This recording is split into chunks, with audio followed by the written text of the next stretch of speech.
വചനത്തിലേക്ക് പോകുന്നതിന് മുമ്പായിട്ട് നമുക്ക് ഒരു വാക്കുകൂടെ കർത്താവിനെ നോക്കി നമുക്ക് പ്രാർത്ഥിക്കാമല്ലോ.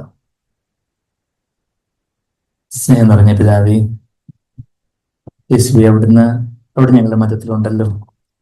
ഞങ്ങളോട് സംസാരിക്കാനായിട്ട് വിമ്പുന്ന അവിടുത്തെ ഹൃദയം, അതെ കർത്താവേ, അവിടുന്ന് എത്രയധികം കർത്താവെ ഞങ്ങളെ കേൾക്കുവാൻ ആഗ്രഹിക്കുന്നതിലും ഉപരിയായിട്ട് ഞങ്ങളോട് സംസാരിക്കാൻ ആഗ്രഹിക്കുന്ന ഞങ്ങളുടെ നല്ല കർത്താവ്, നന്ദി യേശുവേ, നന്ദി. അവിടുത്തെ സ്നേഹത്തിനായിട്ട് നന്ദി. അവിടുത്തെ മറുപടി ചാരി അവിടുത്തെ ആ ശബ്ദം കേൾക്കുവാൻ ഞങ്ങളെ സഹായിക്കണമെന്ന് ഞങ്ങൾക്ക് ഇതിലുള്ളതിനെക്കാട്ടിലും ആഴത്തിലുള്ള ഒരു അങ്ങയോടുള്ള ഒരു സ്നേഹബന്ധത്തിലേക്ക് വരുവാൻ ഞങ്ങളെ സഹായിക്കണമേ. ആ നിർമ്മലമായ ഭക്തിയിലേക്ക് വരുവാൻ നീ തന്നെ യഥാർത്ഥത്തിൽ ഹൃദയത്തോടെ സ്നേഹിപ്പാൻ, പൂർണ്ണ പ്രാണനോടെ, പൂർണ്ണ മനസ്സോടെ, പൂർണ്ണ ശക്തിയോടെ അങ്ങേ സ്നേഹിപ്പാൻ ഞങ്ങളെ സഹായിക്കണമേ. അവിടുത്തെ വചനം ആദിയില് പരിവർത്തിച്ച അവിടുത്തെ ആ വചനവും ആത്മാവും ഞങ്ങളിലും പരിവർത്തിച്ച് കർത്താവെ ഞങ്ങളെയും ജീവനുള്ളവരാക്കി, സമൃദ്ധമായ ജീവനുള്ളവരാക്കി, നല്ലത് നല്ലത് എന്ന് പറഞ്ഞ് അവിടുത്തെ വരവെങ്കിൽ ഏറ്റവും നല്ലത് എന്ന് പറയേണ്ടക്കവണ്ണം ഞങ്ങളുടെ ജീവിതത്തിൽ നമുക്ക് പറയേണ്ടക്കവണ്ണം ഞങ്ങളെ തന്നെ സമർപ്പിക്കുന്നു. അവിടുത്തെ ആത്മാവ് ഞങ്ങളുടെ ഉള്ളത്തിൽ പരിവർത്തിക്കട്ടെ. ഞങ്ങള് അങ്ങേപ്പോലായിത്തീരട്ടെ. അധികമായി അങ്ങനെയുള്ള ഒരു കൂടുതലൊരു സ്നേഹത്തിലേക്ക്, ഭക്തിയിലേക്ക് വരുവാൻ ഞങ്ങളെ സഹായിക്കണമേ. അവിടുത്തെ പുനഃനാമത്തെ ബോധ്യപ്പെടുത്തണമേ. അവിടുത്തെ വചനത്തെ കേൾപ്പിക്കണമേ. അവിടുത്തെ ശബ്ദത്തിൽ തന്നെ കേൾപ്പിക്കണമേ. അവിടുന്ന് മോശത്തിലുള്ള ശിഷ്യന്മാരോട് സംസാരിച്ചപ്പോൾ അവിടുത്തെ ഹൃദയം പ്രത്യേക കേൾപ്പവരുടെ ആ ക്ലേപാവതിയും കൂടെയുള്ളവർ ശിശുവിന്റെയും ഹൃദയങ്ങള് അവിടുത്തെ ആ സ്നേഹത്തില് അവരിരുന്നതുപോലെ ഞങ്ങളെ ഹൃദയത്തെയും ഇരിപ്പിക്കണമേ, ജ്വലിപ്പിക്കണമേ എന്ന് പ്രാർത്ഥിക്കുന്നു. ഞങ്ങൾ കുറയണം, അവിടുന്ന് വളരണം. എല്ലാ വിശ്വസിക്കുന്നത് മാത്രമുള്ള നാട്ടിൽ ആമേനാണ്. ആമേൻ. ഇന്ന് ക്രിസ്തീയ ജീവിതത്തിലെ നമ്മുടെ ജീവിതത്തിൽ ഏറ്റവും പ്രധാനപ്പെട്ട ഒരു കാര്യമാണ് ഞാൻ പറയുന്നത്. നമ്മുടെ ജീവിതത്തിൽ ഏറ്റവും പ്രധാനപ്പെട്ട കാര്യം എന്താ?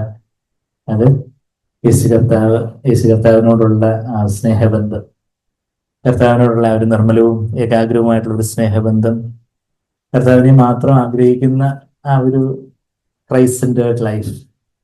നമ്മള് പല പല കാര്യങ്ങള്, ഒരുപാട് കാര്യങ്ങളെല്ലാം നമ്മൾ കേൾക്കുന്നു. എന്നാൽ ക്രിസ്തീയ ജീവിതത്തിന് ആകത്തുക എന്ന് പറഞ്ഞാൽ എന്താ? അത് യേശു കർത്താവ് തന്നെ. കർത്താവാണ് നമ്മുടെ ജീവൻ ആധാരമാം എന്നൊക്കെ നമ്മളിപ്പം പാടി. യേശുവാണ് നമ്മുടെ ജീവിതത്തില് നമ്മളുടെ ജീവിതം എന്ന് പറയുമ്പോൾ നമ്മളുടെ ജീവിതം എന്ന് പറഞ്ഞാൽ ക്രിസ്തീയ ജീവിതം എന്നും, അല്ലെങ്കിൽ ക്രിസ്തീയ ജീവിതം, സെക്യുലർ ജീവിതം എന്ന് പ്രത്യേകമായിട്ട് ഒരു സേക്രഡ് സെക്യുലർ ഡിവൈഡ് യഥാർത്ഥത്തില് ഇല്ല. നമുക്കൊരു ജീവിതമേ ഉള്ളൂ, അത് ക്രിസ്തീയ ജീവിതമാണ്.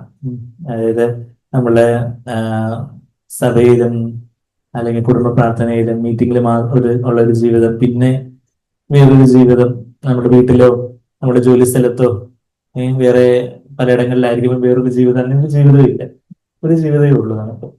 അത് കർത്താവിന് മുമ്പാകെയുള്ള ഒരു ജീവിതമാണ്. അത് നമുക്ക് പല ഉപദേശങ്ങളും പുതിയ ഉടമ്പടിയുടെ പല മർമ്മങ്ങളും പല വചനത്തിന്റെ ആഴങ്ങളും ഒക്കെ നമ്മളെ ഗ്രഹിക്കുമ്പോൾ ശരിക്കും അത് നമ്മളെ എന്തിലേക്കാണ് നടത്തണ്ടേ? നമ്മളെ അത് യേശുവിലേക്ക് തന്നെ, യേശുവിനോടുള്ളൊരു നിർമ്മലവും ഏകാഗ്രമായിട്ടുള്ളൊരു ഭക്തിയിലേക്ക്. പഴയ നിയമത്തിൽ തന്നെ അതുപോലെ ദൈവത്തിന്റെ ഹൃദയപ്രകാരം എന്ന് വിളിക്കപ്പെട്ട ഒരു മനുഷ്യനുണ്ടായിരുന്നു. ആരാ? ദൈവത്തിന്റെ ഹൃദയപ്രകാരമുള്ള മനുഷ്യനെ വിളിക്കപ്പെട്ട് man after God's own heart. Who was that? ആരായിരുന്നു ദൈവത്തിന്റെ ഹൃദയപ്രകാരമുള്ള മനുഷ്യൻ? ദാവീദ്. ദാവീദിന്റെ ജീവിതത്തില് പലവിധ പരാജയങ്ങളും കാര്യങ്ങളും ഒക്കെ പിൽക്കാലത്ത് ഉണ്ടായെങ്കിലും ദാവീദിന്റെ ആദ്യകാല ജീവിതം അതുപോലെ ദൈവത്തിന് വേണ്ടിയുള്ള ഒരു തീക്ഷ്ണതയുള്ള ഒരു ജീവിതമായിരുന്നു. താൻ ഒരു ഇടയപാലകനായിരുന്നപ്പോൾ തന്നെ യഹോവയുടെ ഇടയനാകുന്നു എന്നൊക്കെ പറഞ്ഞ് താന് ആടുകളെയൊക്കെ മേയിച്ചുകൊണ്ടിരിക്കുമ്പോ യഥാർത്ഥത്തില് എനിക്കൊരു ഇടയനുണ്ട്, ഞാനൊരു കുഞ്ഞാടാണ്, എനിക്ക് നല്ലൊരു ഇടയനുണ്ട്, അത് എന്റെ കർത്താവാണ് എന്ന് തിരിച്ചറിഞ്ഞ ആ ഒരു ദാവീദ്. So who is the youngest writer of scriptures തിരുവെഴുത്ത് തിരുവെഴുത്ത് എഴുതിയതിന്റെ ഏറ്റവും പ്രായം കുറഞ്ഞ ആളാരായിരുന്നു ചോദിച്ചാൽ ദാവീദ് എന്നാണ് നമ്മൾ മനസ്സിലാക്കുന്നത്. വെച്ചാൽ ദാവീദ് ഒരു ഇടയ ബാലകനായിരുന്നപ്പം തന്നെ ഒരു 17, 18 ആ ഒരു വയസ്സിലൊക്കെ തന്നെയോ അവന് തിരുവെഴുത്തുകള് അതായത് സങ്കീർത്തനങ്ങൾ എഴുതി അത് പിന്നീട് തിരുവെഴുത്തായിട്ട് മാറി. അപ്പം അങ്ങനെ ദൈവത്തിന്റെ ഒരു ഹൃദയപ്രകാരമുള്ള മനുഷ്യൻ എന്ന് പറഞ്ഞ ദാവീദ് ശരിയാണ്. പിന്നീട് അവൻ കുറച്ച് നിഗളിച്ചൊക്കെ പോയി, അവൻ രാജാവൊക്കെ ആയി, വലിയ കാര്യങ്ങളൊക്കെ സാധിച്ചപ്പോൾ കുറച്ചൊരു ഡിസ്ട്രാക്ഷൻ കാര്യങ്ങളൊക്കെ വന്നു. എങ്കിലും കർത്താവ് തന്നെയും ദാവീദ് പുത്രൻ എന്ന് വിളിക്കപ്പെടുന്ന കാര്യം നമുക്കറിയാം. സൺ ഓഫ് ഡേവിഡ്, ആ ദാവീദിന്റെ വംശാവലിയില് കർത്താവ് യഹൂദയുടെ വംശാവലിയിൽ ജൂഡ യഹൂദ ഗോത്രത്തിൽ നിന്ന് ദാവീദിന്റെ വംശാവലിയിലാണ് മറിയവും യോസേഫും വളർത്തച്ഛനാണെങ്കിൽ പോലും മറിയവും യോസേഫും ദാവീദിന്റെ 2 പുത്രന്മാരിലൂടെയുള്ള വംശാവലിയൊക്കെ നമ്മൾ മത്തായിയുടെ സുവിശേഷത്തില് ആദ്യത്തെ അധ്യായത്തില് 1-ാം അധ്യായത്തിൽ നമ്മൾ യോസേഫിന്റെ വംശാവലി വായിക്കുന്നു. ലൂക്കോസ് 3-ാം അധ്യായത്തിലും മറിയത്തിന്റെ വംശാവലി വായിക്കുന്നുണ്ട്. അപ്പം അപ്പോളജറ്റിക്സ്, അതായത് ഈ ബൈബിള് വിമർശിക്കുന്ന ആൾക്കാര് മത്തായിയുടെ സുവിശേഷത്തിലെ 1-ാം അധ്യായത്തിൽ അതേ വംശാവലി അല്ലല്ലോ ലൂക്കോസ് 3-ല് പറയുന്നതെന്ന് വലിയ കാര്യത്തിൽ എന്തോ കണ്ടുപിടിച്ച രീതിയിൽ അവർ പറയുമ്പോൾ നമ്മൾ പറയും, അത്രേ ഉള്ളായിരുന്ന കാര്യം. മത്തായി 1-ല് അത് യോസേഫിന്റെ വംശാവലിയെ പറയത്തില്ല. അവിടെ തന്നെ അത് എഴുതിയിട്ടുണ്ട്, ഞാൻ അതിലോട്ടൊന്നും പോകുന്നില്ല. ലൂക്കോസ് 3-ല് അത് മറിയത്തിന്റെ വംശാവലി. ദാവീദിന്റെ 2 പുത്രന്മാരിലൂടെയാണ് ഈ മറിയത്തിന്റെയും യോസേഫിന്റെയും വംശാവലി വന്നിരിക്കുന്നത്. അപ്പം ദാവീദ് പുത്രനായിട്ട് വന്ന കർത്താവ്. അപ്പൊ ഞാൻ പറഞ്ഞ വെച്ചാല് ദാവീദിന്റെ ആ ഒരു ഭക്തിയുടെ ആ ഒരു തീവ്രതയും തീക്ഷ്ണതയൊക്കെ വിളിച്ചറിയിക്കുന്ന ഒരു സങ്കീർത്തനം 27-ാം സങ്കീർത്തനമാണെന്ന് പറയാം. ഒരുപാട് സങ്കീർത്തനങ്ങളുണ്ട്. എന്നാൽ 27-ാം സങ്കീർത്തനം നമുക്ക് എല്ലാവർക്കും നമ്മൾ എപ്പോഴും പറയുന്ന വാക്യമാണ്. അതിന്റെ 4-ാമത്തെ വാക്യമാണ് എന്റെ ഹൃദയത്തെ ഒരുപാട് വർഷങ്ങളായിട്ട് എന്നെ ഒത്തിരി വെല്ലുവിളിച്ചിട്ടുള്ള പഴയ നിയമ ഭക്തനായ ഒരു ദാവീദ്. ശരിയാണ്, പുതിയ ഉടമ്പടിയുടെ പരിശുദ്ധാത്മാവ് ഉള്ളത്തിൽ വസിക്കുമ്പോൾ ആ തരത്തിലുള്ള ഒരു അത്രയും ആ ലെവലിലേക്ക് അന്ന് പഴയ നിയമത്തിൽ അവർക്ക് എത്താൻ സാധിക്കത്തില്ലായിരുന്നു. പരിശുദ്ധാത്മാവ് ഉള്ളത്തിൽ ബലപ്പെട്ടിട്ടില്ലായിരുന്നത് കൊണ്ട്. എന്നാൽ അവർക്കുള്ള പരിശുദ്ധാത്മാവ് എന്നാൽ അവന്റെ മേല് വന്നതായിട്ടും അവർക്ക് അന്ന് സാധ്യമായ രീതിയിൽ ആ ഉള്ള ഒരു ഭക്തി, കർത്താവിനോടുള്ള ഒരു സ്നേഹം. 27-ാം സങ്കീർത്തനം അതിന്റെ 4-ാമത്തെ വാക്യം എന്ന് പറയുമ്പം എന്താ, ഒരു കാര്യമാണ് ഞാൻ അപേക്ഷിച്ചത്, വൺ തിങ് എന്ന് പറയുന്നുണ്ട് അല്ലേ. ഞാൻ യഹോവയോട് ഒരു കാര്യം അപേക്ഷിച്ചു, അത് തന്നെ ഞാൻ ആഗ്രഹിക്കുന്നു, യഹോവയുടെ മനോഹരത്വം കാണുവാനും അവന്റെ മന്ദിരത്തിൽ ധ്യാനിക്കുവാനും എന്റെ ആയുഷ്കാലമൊക്കെയും ഞാൻ യഹോവയുടെ ആലയത്തിൽ പാർക്കേണ്ടതിന് തന്നെ. സങ്കീർത്തനം 27-ന്റെ 4-ാമത്തെ വാക്യം. അപ്പൊ ഒരു കാര്യം ആഗ്രഹിച്ചെന്ന് പറഞ്ഞിട്ട് 2-3 കാര്യങ്ങളൊക്കെ പറയുന്നുണ്ടല്ലോ ദാവീദിന്. ചിന്തിച്ചോ? അവിടെ യഥാർത്ഥത്തിൽ ഒരു കാര്യം പറയുന്നത്, കർത്താവിന്റെ ആലയത്തിൽ എനിക്ക് പാർക്കണം എന്ന് പറഞ്ഞാല് നിൻ സാന്നിധ്യം അറിയട്ടെ നാഥാണ് നമ്മളിപ്പോ പാട്ടിന് പാടിയത്. കർത്താവ് അവിടുത്തെ സന്നിധിയിൽ എനിക്ക് വസിക്കണം. അന്ന് ദാവീദ് ഇത് പറയപ്പെടുന്നു, ആലയൊന്നും പണിയപ്പെട്ടിട്ടില്ല എന്നുള്ള കാര്യം നമുക്കറിയാം. ആലയം പിന്നീട് ആരാ പണിത? ദാവീദിന് വലിയ ആഗ്രഹമായിരുന്നു ദൈവത്തിന് ആലയം പണിയണമെന്ന്. ദാവീദിന്റെ പുത്രനായ ശലോമോനെ ദൈവം അതിനായിട്ട് നിയോഗിച്ചത്. അപ്പം ദാവീദ് ആലയത്തിൽ വസിക്കണം എന്ന് പറയുമ്പോൾ ദൈവത്തിന്റെ സന്നിധിയിൽ തന്നെ വസിക്കണം. അതുപോലൊരു ആഗ്രഹം ഇന്ന് പുതിയ നിയമ ഭക്തരായിട്ടുള്ള പുതിയ ഉടമ്പടിയുടെ വക്താക്കളായിട്ടുള്ള നമുക്ക് യഥാർത്ഥത്തിൽ എപ്പോഴും കർത്താവിന്റെ സന്നിധിയിൽ തന്നെ വസിക്കണം, കർത്താവിന്റെ ഹൃദയത്തോട് ചേർന്നിരിക്കണം എന്നുള്ളൊരു ആഗ്രഹം, കർത്താവിനുള്ളൊരു കൂട്ടായ്മ നമുക്ക് എത്രമാത്രം എന്നത് വാങ്ങിച്ചു.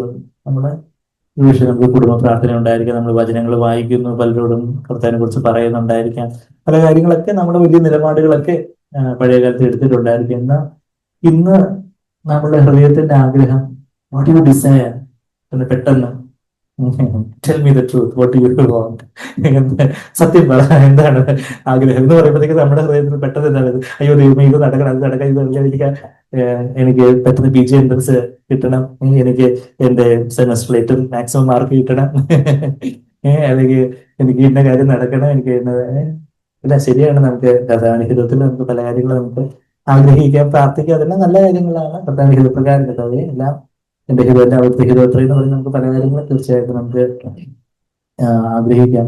എന്നാൽ കഥാവെ വേറെ ഒന്നുമില്ലെങ്കിലും എനിക്ക് അങ്ങനെ മതി, ഞാൻ ഒരു കാര്യമാണ് ആഗ്രഹിക്കുന്നത്.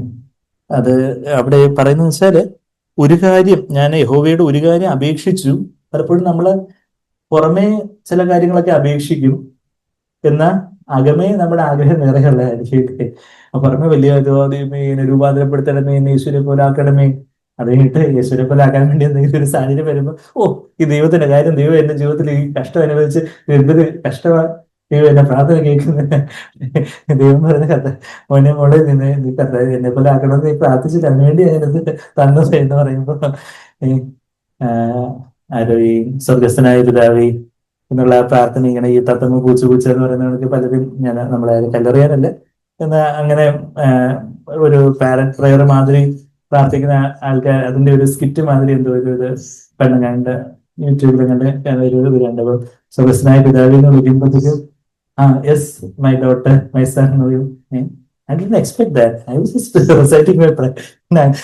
ഉത്തരം പറയണമെന്ന് ഞാൻ വിളിച്ചത്. ഞാൻ കാര്യം വീണ്ടും പിന്നെ അതിന്റെ ഓരോ വരികൾ പറയുമ്പോഴും ദൈവം ഉത്തരം അങ്ങനെയാണോ, അങ്ങനെയാണെങ്കിൽ അയ്യോ ഞാനത് പ്രാർത്ഥിച്ചത് തീർത്തോട്ടെ, ഞാനൊരു റുട്ടീനായിട്ട് ഒരു പ്രാർത്ഥന ഒന്ന് പ്രാർത്ഥിച്ച് എനിക്ക് വേറെ പല കാര്യങ്ങളും ബിസി ആയിട്ടുണ്ട്, ഇതൊന്ന് പ്രാർത്ഥിച്ച് തീർച്ചോട്ടെ, എൻ്റെ ഇടയ്ക്ക് ഞാൻ ഇന്ററപ്റ്റ് ചെയ്യാതെ എന്ന് ദൈവത്തോട് പറയുന്ന ഒരു രസകരമായിട്ടൊരു സ്ക്രിപ്റ്റ്. നമ്മൾ പലപ്പോഴും നമ്മളെ കാര്യങ്ങൾ പിന്നെ ചെയ്യണേ. പക്ഷേ യഥാർത്ഥത്തില് നമ്മളോട് ഇന്ന് കർത്താവ് പ്രത്യക്ഷപ്പെട്ട് what do you want? ശലോമോനോട് ചോദിച്ചു, എന്താണ് നിനക്ക് ആഗ്രഹം എന്ന് ചോദിച്ചു. ശലോമോന് ജ്ഞാനത്തിനായിട്ട് അപേക്ഷിച്ചു. അത് നല്ല കാര്യമാണ്, അത് ദൈവത്തിന് പ്രസാദമുള്ള കാര്യമാണ്, ദൈവത്തിന് അത് സന്തോഷം നൽകി എന്നുള്ള കാര്യമൊക്കെ. ധനത്തിനായിട്ടോ മാനത്തിനായിട്ടോ ഒന്നുമില്ല, ജ്ഞാനത്തിനായിട്ട് അപേക്ഷിച്ചു എന്നുള്ളത് നല്ല കാര്യം എന്ന് അവിടെ 1 ശമൂവേൽ 3-ാം അധ്യായത്തിൽ നമ്മൾ വായിക്കുന്നുണ്ട്. ഇന്ന് ആ ജ്ഞാനം എന്നുള്ളൊരു ഒരു കാര്യം, അതാണോ നമ്മളിപ്പം 1 രാജാക്കന്മാർ 3-ാം അധ്യായത്തില് അവിടെ നമ്മളിവിടെ സങ്കീർത്തനത്തിലേക്ക് നമുക്ക് തിരിച്ചു വരാം. ശലോമോൻ കർത്താവിനെ സ്നേഹിച്ചു എന്നൊക്കെ അതിന്റെ 3-ാമത്തെ വാക്യത്തിൽ, ശലോമോൻ യഹോവയെ സ്നേഹിച്ചു, തന്റെ അപ്പനായ ദാവീദിന്റെ ചട്ടങ്ങളെ അനുസരിച്ച് നടന്നു, അങ്ങനെയൊക്കെയുള്ള വലിയ കാര്യങ്ങളൊക്കെ ഉണ്ട്. അത് കഴിഞ്ഞിട്ട് അതിന്റെ 5-ാമത്തെ വാക്യത്തില്, ഗിബിയോനിൽ വെച്ച് യഹോവ രാത്രിയിൽ ശലോമോനോട് സ്വപ്നത്തിൽ പ്രത്യക്ഷനായി, നിനക്ക് വേണ്ടുന്ന വരം ചോദിച്ചു കൊള്ളുക എന്ന് ദൈവം അരുളി ചെയ്തു. Ask what you wish me to give you, എന്താ ഞാൻ നിനക്ക് തരണ്ടേ എന്ന് ചോദിച്ചപ്പം എന്താ ശലോമോൻ പറയുന്നേ? അതിന്റെ 7-ാമത്തെ വാക്യത്തില്, ഞാനൊരു കൊച്ചു പയ്യനാണ് എന്നൊക്കെ പറയുന്നുണ്ട്, ഞാനൊരു ബാലൻ അത്രയും 7-ാമത്തെ വാക്യത്തിലൊക്കെ പറഞ്ഞിട്ട് 9-ാമത്തെ വാക്യത്തിലാണ് എൻ്റെ ആ ഒരു ആവശ്യം. 9-ാമത്തെ വാക്യം, ആകയാൽ ഗുണവും ദോഷവും തിരിച്ചറിഞ്ഞ് നിന്റെ ജനത്തിന് ന്യായപാലനം ചെയ്യുവാൻ വിവേകമുള്ളൊരു ഹൃദയം എനിക്ക് തരണമേ, അണ്ടർസ്റ്റാൻഡിങ് ഹാർട്ട്. അതുകൂടാതെ നിന്റെ ഈ വലിയ ജനത്തിന് ന്യായപാലനം ചെയ്യുവാൻ ആർക്ക് കഴിയും? It was pleasing in the sight of the Lord. 10-ാമത്തെ വയസ്സിൽ ശലോമോൻ കാര്യം ചോദിച്ചത് കർത്താവിന് ദേഷ്യമായിരുന്നില്ല, കർത്താവിന് പ്രസാദമായി. Pleasing in the sight of the Lord that Solomon had asked this thing. ശലോമോൻ ആ ഒരു ഡിസൈൻമെന്റ് ജ്ഞാനമൊക്കെ ദൈവം കൊടുത്തു. പക്ഷേ ശലോമോന്റെ ജ്ഞാനം അതൊരു ഒരു കാര്യമായിട്ടിരുന്നു. എന്നാൽ അതൊരു വ്യക്തിയെ അല്ല ശലോമോൻ ചോദിച്ചത്.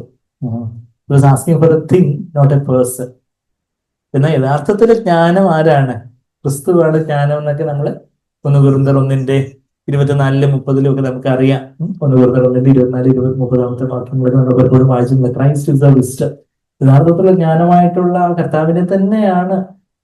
കർത്താവെ, അവിടുന്ന് തന്നെ എന്റെ കൂടെ എപ്പോഴും ഇരുന്ന് അവിടുന്ന് തന്നെ എല്ലാത്തിലും എന്നെ വഴി നടത്തി, അങ്ങേ തന്നെ എനിക്ക് വേണം എന്നായിരുന്നു അവൻ ചോദിക്കേണ്ടിരുന്നത്. അവന്റെ അപ്പനായ ദാവീദ് അങ്ങനെ ചോദിച്ചത്. ദാവീദിന്റെ ജീവിതത്തില് പല വീഴ്ചകളും കാര്യങ്ങളൊക്കെ ഉണ്ടെങ്കിലും ദാവീദ് ചോദിച്ച കാര്യമാണ് നമ്മളിപ്പം 27-ാം സങ്കീർത്തനത്തിൽ നമ്മളിപ്പം വായിച്ച്, ഞാന് അവിടുത്തെ സന്നിധിയിൽ എനിക്ക് വസിക്കണം. എന്തിനു വേണ്ടിയാ ദാവീദേ അവിടുത്തെ സന്നിധിയിൽ വസിക്കേണ്ടത്? നമ്മൾ തിരിച്ച് 27-ാം സങ്കീർത്തനത്തിലേക്ക് വരാം. എന്തിനു വേണ്ടിയാ നിനക്ക് ദൈവത്തിന്റെ സന്നിധിയിൽ വസിക്കേണ്ടതെന്ന് ചോദിച്ചാൽ, എനിക്ക് എന്റെ കർത്താവിന്റെ മനോഹരത്തെ കാണണം, എനിക്ക് എന്റെ കർത്താവിനെ എനിക്ക് കാണണം. കർത്താവിന്റെ ദൈവജനമാകുന്ന കണ്ണാടിയില് യേശുവിന്റെ ആത്മസൗന്ദര്യം, കൃപയും സത്യവും നിറഞ്ഞവനായിട്ട് നമ്മുടെ ഇടയിൽ പാർത്തിയ കർത്താവിനെ എനിക്ക് കാണണം. ഒരു മനുഷ്യനായിട്ട് വന്നിട്ടും നമ്മെ പോലെ തന്നെ എല്ലാത്തിനും പരീക്ഷിക്കപ്പെട്ടിട്ടും ജയിച്ച യേശുവിനെ എനിക്ക് കാണണം. കർത്താവിന്റെ ആ താഴ്മ, കർത്താവിന്റെ ആ കാർക്കശ്യം, പാപത്തിനും പാരമ്പര്യത്തിനെതിരെ കർത്താവ് എത്രമാത്രം കർക്കശമായിട്ടുള്ള, ഹോൾ ഹാർട്ടഡ് ആയിട്ടുള്ള, തീക്ഷണമായിട്ടുള്ള ഒരു കാർക്കശ്യതയുള്ള നിലപാടെടുത്തു. സ്വന്തം ശിഷ്യന്മാരുടെ കാല് കഴുകുന്ന, ചെളി പിടിച്ച യുദാസിന്റെ കാല് പോലും കഴുകുന്ന ആ കർത്താവിന്റെ സ്നേഹത്തെ എനിക്ക് കാണണം. എനിക്ക് കർത്താവിനെ എനിക്ക് കാണണം. എനിക്ക് കർത്താവിനെ എനിക്ക് കേൾക്കണം, അവിടുത്തെ നന്മകളെ എനിക്ക് ധ്യാനിക്കണം. അതാ യഹോവയുടെ മനോഹരത കാണുവാനും അവിടുത്തെ മന്ദിരത്തിൽ ധ്യാനിക്കുവാനും കർത്താവിന്റെ കൃപകളെ കുറിച്ച് ധ്യാനിക്കുവാനും കർത്താവിനോടുള്ള ഒരു ലവിങ് കോൺവെർസേഷൻ, ഒരു സ്നേഹത്തിന്റെ ഒരു ചിറ്റ് ചാറ്റ്. നമ്മൾ അങ്ങനെ കർത്താവിനോട് സംസാരിക്കാറുണ്ടോ? നമ്മുടെ ജീവിതത്തിൽ നമ്മൾ പ്രാർത്ഥിക്കാറുണ്ട്, ജീസസ് അത് തരണം, ഇത് തരണം, അത് ചെയ്യണം, ഇത് ചെയ്യണം. പക്ഷെ നമ്മൾ യഥാർത്ഥത്തിൽ കർത്താവിനോട് സംസാരിക്കാറുണ്ടോ? നമ്മളൊരു വ്യക്തിയോട് നമ്മള് ഞാൻ നിങ്ങളുടെ വീട്ടിലുള്ളവരോട് നിങ്ങൾ സംസാരിക്കാറുണ്ടോ എന്ന് ചോദിച്ചാൽ തോന്നുന്നു നിങ്ങൾ അറിയത്തില്ല അല്ലേ? സംസാരിക്കണം എല്ലാ ദിവസവും. നമ്മുടെ വീട്ടിൽ ആരാ ഉള്ളത്? ഭാര്യയോട്, ഭർത്താവിനോട്, മക്കളോട്, കൂടെയുള്ളവരോട്, കുഞ്ഞുങ്ങളോട്, കൊച്ചുമക്കളോട് നമ്മൾ സംസാരിക്കാറില്ല. അതുപോലെ നമ്മൾ യേശുവിനോട് സംസാരിക്കാറുണ്ടോ? അതോ നമ്മുടെ നമുക്ക് കാര്യങ്ങളൊക്കെ നടത്തി തരുന്ന ഒരു ദൈവമുണ്ട്, കാര്യങ്ങളൊക്കെ ഈ പൈസയുടെ ആവശ്യം വരുമ്പോൾ ATM മെഷീൻ്റെ അടുത്തേക്ക് പോകുന്നു പറഞ്ഞതുപോലെ അങ്ങനെ അങ്ങനെ ഒരു ആവശ്യം സാധിക്കുന്ന ഒരു ആളായിട്ട് ദൈവം നല്ലവനാണ്, ഇതെല്ലാം നടത്തി എല്ലാ കാര്യങ്ങളൊക്കെ നല്ലത്, അങ്ങനെ ഒരു ഇതായിട്ടാണോ? അതോ കർത്താവ് യേശു എന്നുള്ള ആ ഒരു വ്യക്തിയോട്, ദൈവം ഒരു വ്യക്തിയാണ്. ദൈവം 3 വ്യക്തിത്വങ്ങളിലാണ് സ്ഥിതി ചെയ്യുന്നത്: പിതാവ്, പുത്രൻ, പരിശുദ്ധാത്മാവ്. അപ്പൊ ബാക്കി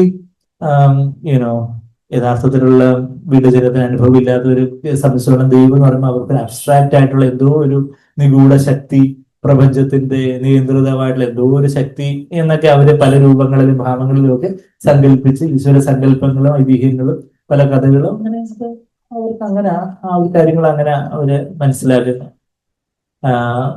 ഹൈന്ദവ കുടുംബത്തിൽ വന്ന ഞാനൊക്കെ അതുപോലെ ആയിരുന്നു എന്ന് ബൈബിള് വെളിപ്പെടുത്തുന്ന, തിരുവചനം വെളിപ്പെടുത്തുന്ന ദൈവം ഒരു വ്യക്തിയാണ്. പിതാവാം ദൈവം എന്ന് പറയുമ്പോൾ എന്റെ പിതാവാണ്, എന്റെ അപ്പച്ചനാണ്, എന്റെ അപ്പൻ, എന്റെ അച്ഛൻ, മണവാളനായിട്ടുള്ള രക്ഷകനായിട്ടുള്ള എന്റെ കർത്താവ്, സഹായകനായിട്ടുള്ള ആശ്വാസപ്രദനായിട്ടുള്ള പരിശുദ്ധാത്മാവ്. ഒരു 3 വ്യക്തിത്വങ്ങളാണ്. ഒരു ദൈവമാണ്, ഒരാളത്വമാണ്, 3 വ്യക്തിത്വമാണ്. 1 being but 3 persons, ത്രിയേക ദൈവം. അങ്ങനെ ആ കർത്താവിനെ, ആ പിതാവിനെ അതുപോലെ ആഴത്തിൽ അറിയുന്ന കർത്താവിനോട് സംസാരിക്കുകയും കർത്താവിനെ കേൾക്കുകയും. നമ്മൾ കർത്താവിനെ കേൾക്കാറുണ്ടോ? കർത്താവിനെ സംസാരിക്കാറുണ്ടോ എന്ന് ഞാൻ ചോദിച്ചു. ഞാനിത് എന്തെങ്കിലുമൊക്കെ നമുക്ക് കുറെ വേർഡ്സസ് ഒക്കെ പഠിച്ച് നമ്മൾ എന്തെങ്കിലുമൊക്കെ കുറെ കാര്യങ്ങൾ അറിയുന്ന കാര്യമല്ല, മറിച്ച് നമ്മുടെ തന്നെ ദൈവഭാഗ്യം കൊണ്ടുവന്ന നമ്മുടെ ജീവിതം എവിടത്ത് നിൽക്കുന്നു എന്ന് നമുക്ക് പരിശോധിക്കാനുള്ള ഒരു സമയമായിട്ട് ഈ കാര്യങ്ങളെ എടുക്കാം. നമുക്ക് നമ്മുടെ ജീവിതത്തിലേക്ക് നമ്മൾ നോക്കുമ്പോൾ ഞാൻ യേശുവിനോട് എത്രമാത്രം ഞാൻ സംസാരിക്കാറുണ്ട്, എൻ്റെ പ്രാർത്ഥനയിൽ താങ്കളുടെ കർത്താവിനോട് സംസാരിക്കാറുണ്ടോ? അപ്പോൾ ഇങ്ങനെ പല കാര്യങ്ങളും പെട്ടെന്ന് പറഞ്ഞു പോകുന്നേ ഉള്ളൂ. അതുപോലെ തന്നെ എൻ്റെ ജോലിയുടെ ഇടയില്, യാത്രയില്, ജോലിയുടെ ഇടയില്, അടുക്കളയിലായിരിക്കും, പാടത്തായിരിക്കും, പറമ്പത്തായിരിക്കും, ഓഫീസിലായിരിക്കും, ഹോസ്പിറ്റലിലായിരിക്കും, ക്ലിനിക്കിലായിരിക്കും, വേറെ കോളേജിലായിരിക്കും, ഹോസ്റ്റലിലായിരിക്കും, അല്ലെങ്കിൽ നമ്മളെ വീട്ടുകാരിലേക്ക് പഠിക്കുമായിരിക്കും, അങ്ങനെ സ്കൂളിലായിരിക്കും, പലയിടങ്ങളിൽ നമ്മൾ ഇടയ്ക്കെങ്കിലും ഒക്കെയും, അറ്റ്ലീസ്റ്റ് ഇടയ്ക്കെങ്കിലും ഒക്കെയും കർത്താവിനോട് സംസാരിക്കുന്ന ഒരു ശീലം നമുക്കുണ്ട്. കർത്താവ് യേശുവേ എന്ന് വിളിച്ച് ഒരു വ്യക്തിയോട് സംസാരിക്കുന്ന ആ ഒരു ലാഘവത്തിൽ, അല്ലെങ്കിൽ ആ ഒരു ഗൗരവത്തിൽ, ആ ഒരു സ്നേഹബന്ധത്തിൽ നമ്മളെ എല്ലാം അറിയുന്ന, നമ്മളെ സ്നേഹിക്കുന്ന ഒരുവനായിട്ട് കർത്താവിനോട് നമ്മൾ സംസാരിക്കാറുണ്ടോ? കർത്താവിനെ നമ്മൾ കേൾക്കാറുണ്ടോ? കർത്താവിനെ എപ്പോഴും അവസാനമായിട്ട് കേട്ടത്? നമ്മളോട് സംസാരിക്കുന്നതായിട്ട് നമ്മൾ വചനം വായിക്കാറുണ്ടായിരിക്കും, പല കാര്യങ്ങൾ കേൾക്കുന്നു, പല മെസ്സേജസ് കേൾക്കുന്നു, പല കാര്യങ്ങൾ പലരോടും പല കാര്യങ്ങളൊക്കെ പറയും. പക്ഷെ യേശുവിനെ നമ്മൾ കേൾക്കാറുണ്ടോ? കർത്താവിനെ കേൾക്കുന്ന, കർത്താവിനെ നമ്മളോട് പറയാനുള്ളത് സ്നേഹിക്കുന്നത്. നമ്മൾ കർത്താവിനെ കേൾക്കുക എന്ന് പറഞ്ഞാൽ നമുക്ക് ഈ ഒരു ചെവിയിലെ ശബ്ദം, നമ്മുടെ ചെവിയിൽ ഒരു ശബ്ദം കേൾക്കുന്ന പോലെ ഒരു ശബ്ദം കേൾക്കുന്ന കാര്യമല്ല അത്. യേശുവിന്റെ ജീവിതത്തിന്റെ പിതാവ് അതുപോലെ ശബ്ദം കൊണ്ട്, ആക്ഷരികമായ ശബ്ദത്തിൽ സംസാരിച്ച് സമയമൊക്കെ ഒരു 3 ഇടമൊക്കെയാണ് നമ്മൾ വായിക്കുന്നത്. ആ ഒരു കർത്താവിന്റെ സ്നാനത്തിന്റെ സമയത്ത്, പിന്നെ മറുരൂപമലയില്, പിന്നെ യോഹന്നാൻ 12-ാം അധ്യായത്തിലുമൊക്കെ നമ്മൾ അവസാനം കർത്താവ് ക്രൂശിലേക്ക് പോകുന്നതിന് മുമ്പായിട്ടൊക്കെ ശബ്ദം കേട്ടതായിട്ടൊക്കെ നമ്മൾ വായിക്കുന്നു. എന്നാൽ എപ്പോഴും യേശു പിതാവിനെ കേട്ടുകൊണ്ടിരുന്നു എന്ന് പറഞ്ഞതുപോലെ നമ്മുടെ ആത്മാവിന് നമ്മള് കർത്താവിനോട് സംസാരിക്കണമേ. ഈ ശമൂവേൽ ബാലൻ ആ, പറയുന്ന ആ ഒരു പ്രാർത്ഥന നമുക്കറിയാം. എവിടാ? ഒന്ന് ശമൂവേൽ, അതാ ഒന്ന് ശമൂവേൽ 3-ാം അധ്യായം. മറ്റേത് ഒന്ന് രാജാക്കന്മാരാണ്.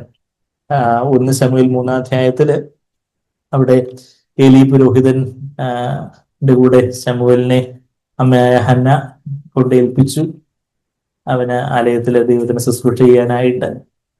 അപ്പോ അവന് കുഞ്ഞു പയ്യനായിരുന്നു. എത്ര വയസ്സുണ്ടായിരിക്കും? 8 വയസ്സേ ഉണ്ടായിരിക്കുള്ളൂ, നമുക്കറിയത്തില്ല. ശമൂവേല് അങ്ങനെ അങ്ങനെ എലിയുടെ കൂടെ കിടക്കുമ്പോൾ ശമൂവേലേ ശമൂവേലേ എന്നുള്ള ശബ്ദം കേൾക്കുന്നു. അപ്പം ആദ്യം വിളിച്ചു എലി എന്നെ വിളിക്കുമായിരിക്കും എന്ന് പറഞ്ഞ് എലിയെ ചെന്ന് ശല്യപ്പെടുത്തി. എലിക്ക് പിന്നെ ആദ്യം രണ്ടാമതൊക്കെ കഴിഞ്ഞിട്ട് എലിക്ക് കാര്യം മനസ്സിലായി. ഇനി അങ്ങനെ സംസാരിക്കുമ്പോൾ then എലി discerned that, 8-ാമത്തെ വാക്യം 3:8, അപ്പോൾ യഹോവയായിരുന്നു ബാലനെ വിളിച്ചത് എന്ന് എലിക്ക് മനസ്സിലായി. അപ്പം ആദ്യം ദൈവത്തിന്റെ ശബ്ദം മനസ്സിലായില്ല. അന്ന് ഓഫ്കോഴ്സ് പഴയ നിയമത്തിലായതുകൊണ്ട് പുറമേ ഉള്ളൊരു ശബ്ദമായിരുന്നു. ഇന്ന് പുതിയ ഉടമ്പടിയിലെ പരിശുദ്ധാത്മ നമ്മുടെ ഉള്ളത്തിലായിരുന്നുകൊണ്ട് ഉള്ളത്തിൽ നിന്നാണ് കർത്താവ് നമ്മളോട് പ്രാഥമികമായിട്ട് സംസാരിക്കുന്നത്. അപ്പോ അത് കഴിഞ്ഞിട്ട് ഏലി പറയുന്നുണ്ട്, 9-ാമത്തെ വാക്യം, ഏലി ശമൂവേലിനോട് പോയി കിടന്നുകൊള്ളുക, ഇനിയും നിന്നെ വിളിച്ചാൽ യഹോവേ അരുളി ചെയ്യണമേ, അടിയൻ കേൾക്കുന്നു എന്ന് പറഞ്ഞുകൊള്ളണം. ആ ഒരു speak Lord for your servant is listening. ഏലിക്ക് സ്വന്തമായിട്ട് അങ്ങനെ ഒരു ശീലം ഇല്ലായിരുന്നെങ്കിലും ഏലിയുടെ ജീവിതത്തിൽ ഒത്തിരി പരാജയങ്ങളൊക്കെ നമ്മളവിടെ വായിക്കുന്നുണ്ട്. എന്നാൽ ഏലി ആ ഒരു നല്ല ഉപദേശം ശമൂവേലിന് പറഞ്ഞു കൊടുക്കുന്നതും പിന്നെ ദൈവം വിളിക്കുമ്പോ 10-ാമത്തെ വാക്യത്തിൽ, അപ്പം യഹോവ വന്നു നിന്ന മുമ്പിലത്തെ പോലെ ശമൂവേലേ ശമൂവേലേ എന്ന് വിളിച്ചു. അതിന് ശമൂവേൽ അരുളി ചെയ്യണമേ, അടിയൻ കേൾക്കുന്നു എന്ന് പറഞ്ഞു. ആ ഒരു ആറ്റിറ്റ്യൂഡ്, ആ ഒരു അരുളി ചെയ്യണമേ, അടിയൻ കേൾക്കുന്നു, കർത്താവിനോട് സംസാരിക്കണമേ, എനിക്ക് അങ്ങനെ കേൾക്കാൻ ആഗ്രഹമുണ്ട്. നമ്മൾ ലിസ്ണിങ്, നമ്മുടെ സാൻഡ്ബർഗിൽ എപ്പോഴും നമ്മൾ പലപ്പോഴും കേട്ടിട്ടുള്ള ഒരു കാര്യമാണ്, listening to the Lord is very most important. Man shall not live by bread alone, but by every word that proceeds from the mouth of the Lord. Mathai 4:4 പറയുന്നത് എന്താ? മനുഷ്യൻ അപ്പം കൊണ്ട് മാത്രമല്ല, ദൈവത്തിന്റെ വായിൽ നിന്ന് പുറപ്പെടുന്ന പ്രൊസീഡ്സ്, സിമ്പിൾ പ്രസന്റൻസിൽ അവിടെ പറഞ്ഞിരിക്കുന്നു. ആ പ്രൊസീഡ് എന്നുള്ള വാക്കിന്റെ ഒരു കണ്ടിന്യൂറ്റി സൂചിപ്പിക്കുന്ന ഒരു വാക്കാണ്. ഇപ്പോഴും നമ്മളോട് സംസാരിച്ചുകൊണ്ടിരിക്കുന്ന ഒരു ദൈവം. അത് നമ്മുടെ മനസാക്ഷിയുടെ ചില കാര്യങ്ങളിൽ നമ്മൾ തെറ്റിലേക്ക് പോകുമ്പോൾ മനസാക്ഷിയുടെ ശബ്ദമായിട്ടായിരിക്കും ആദ്യം അത്.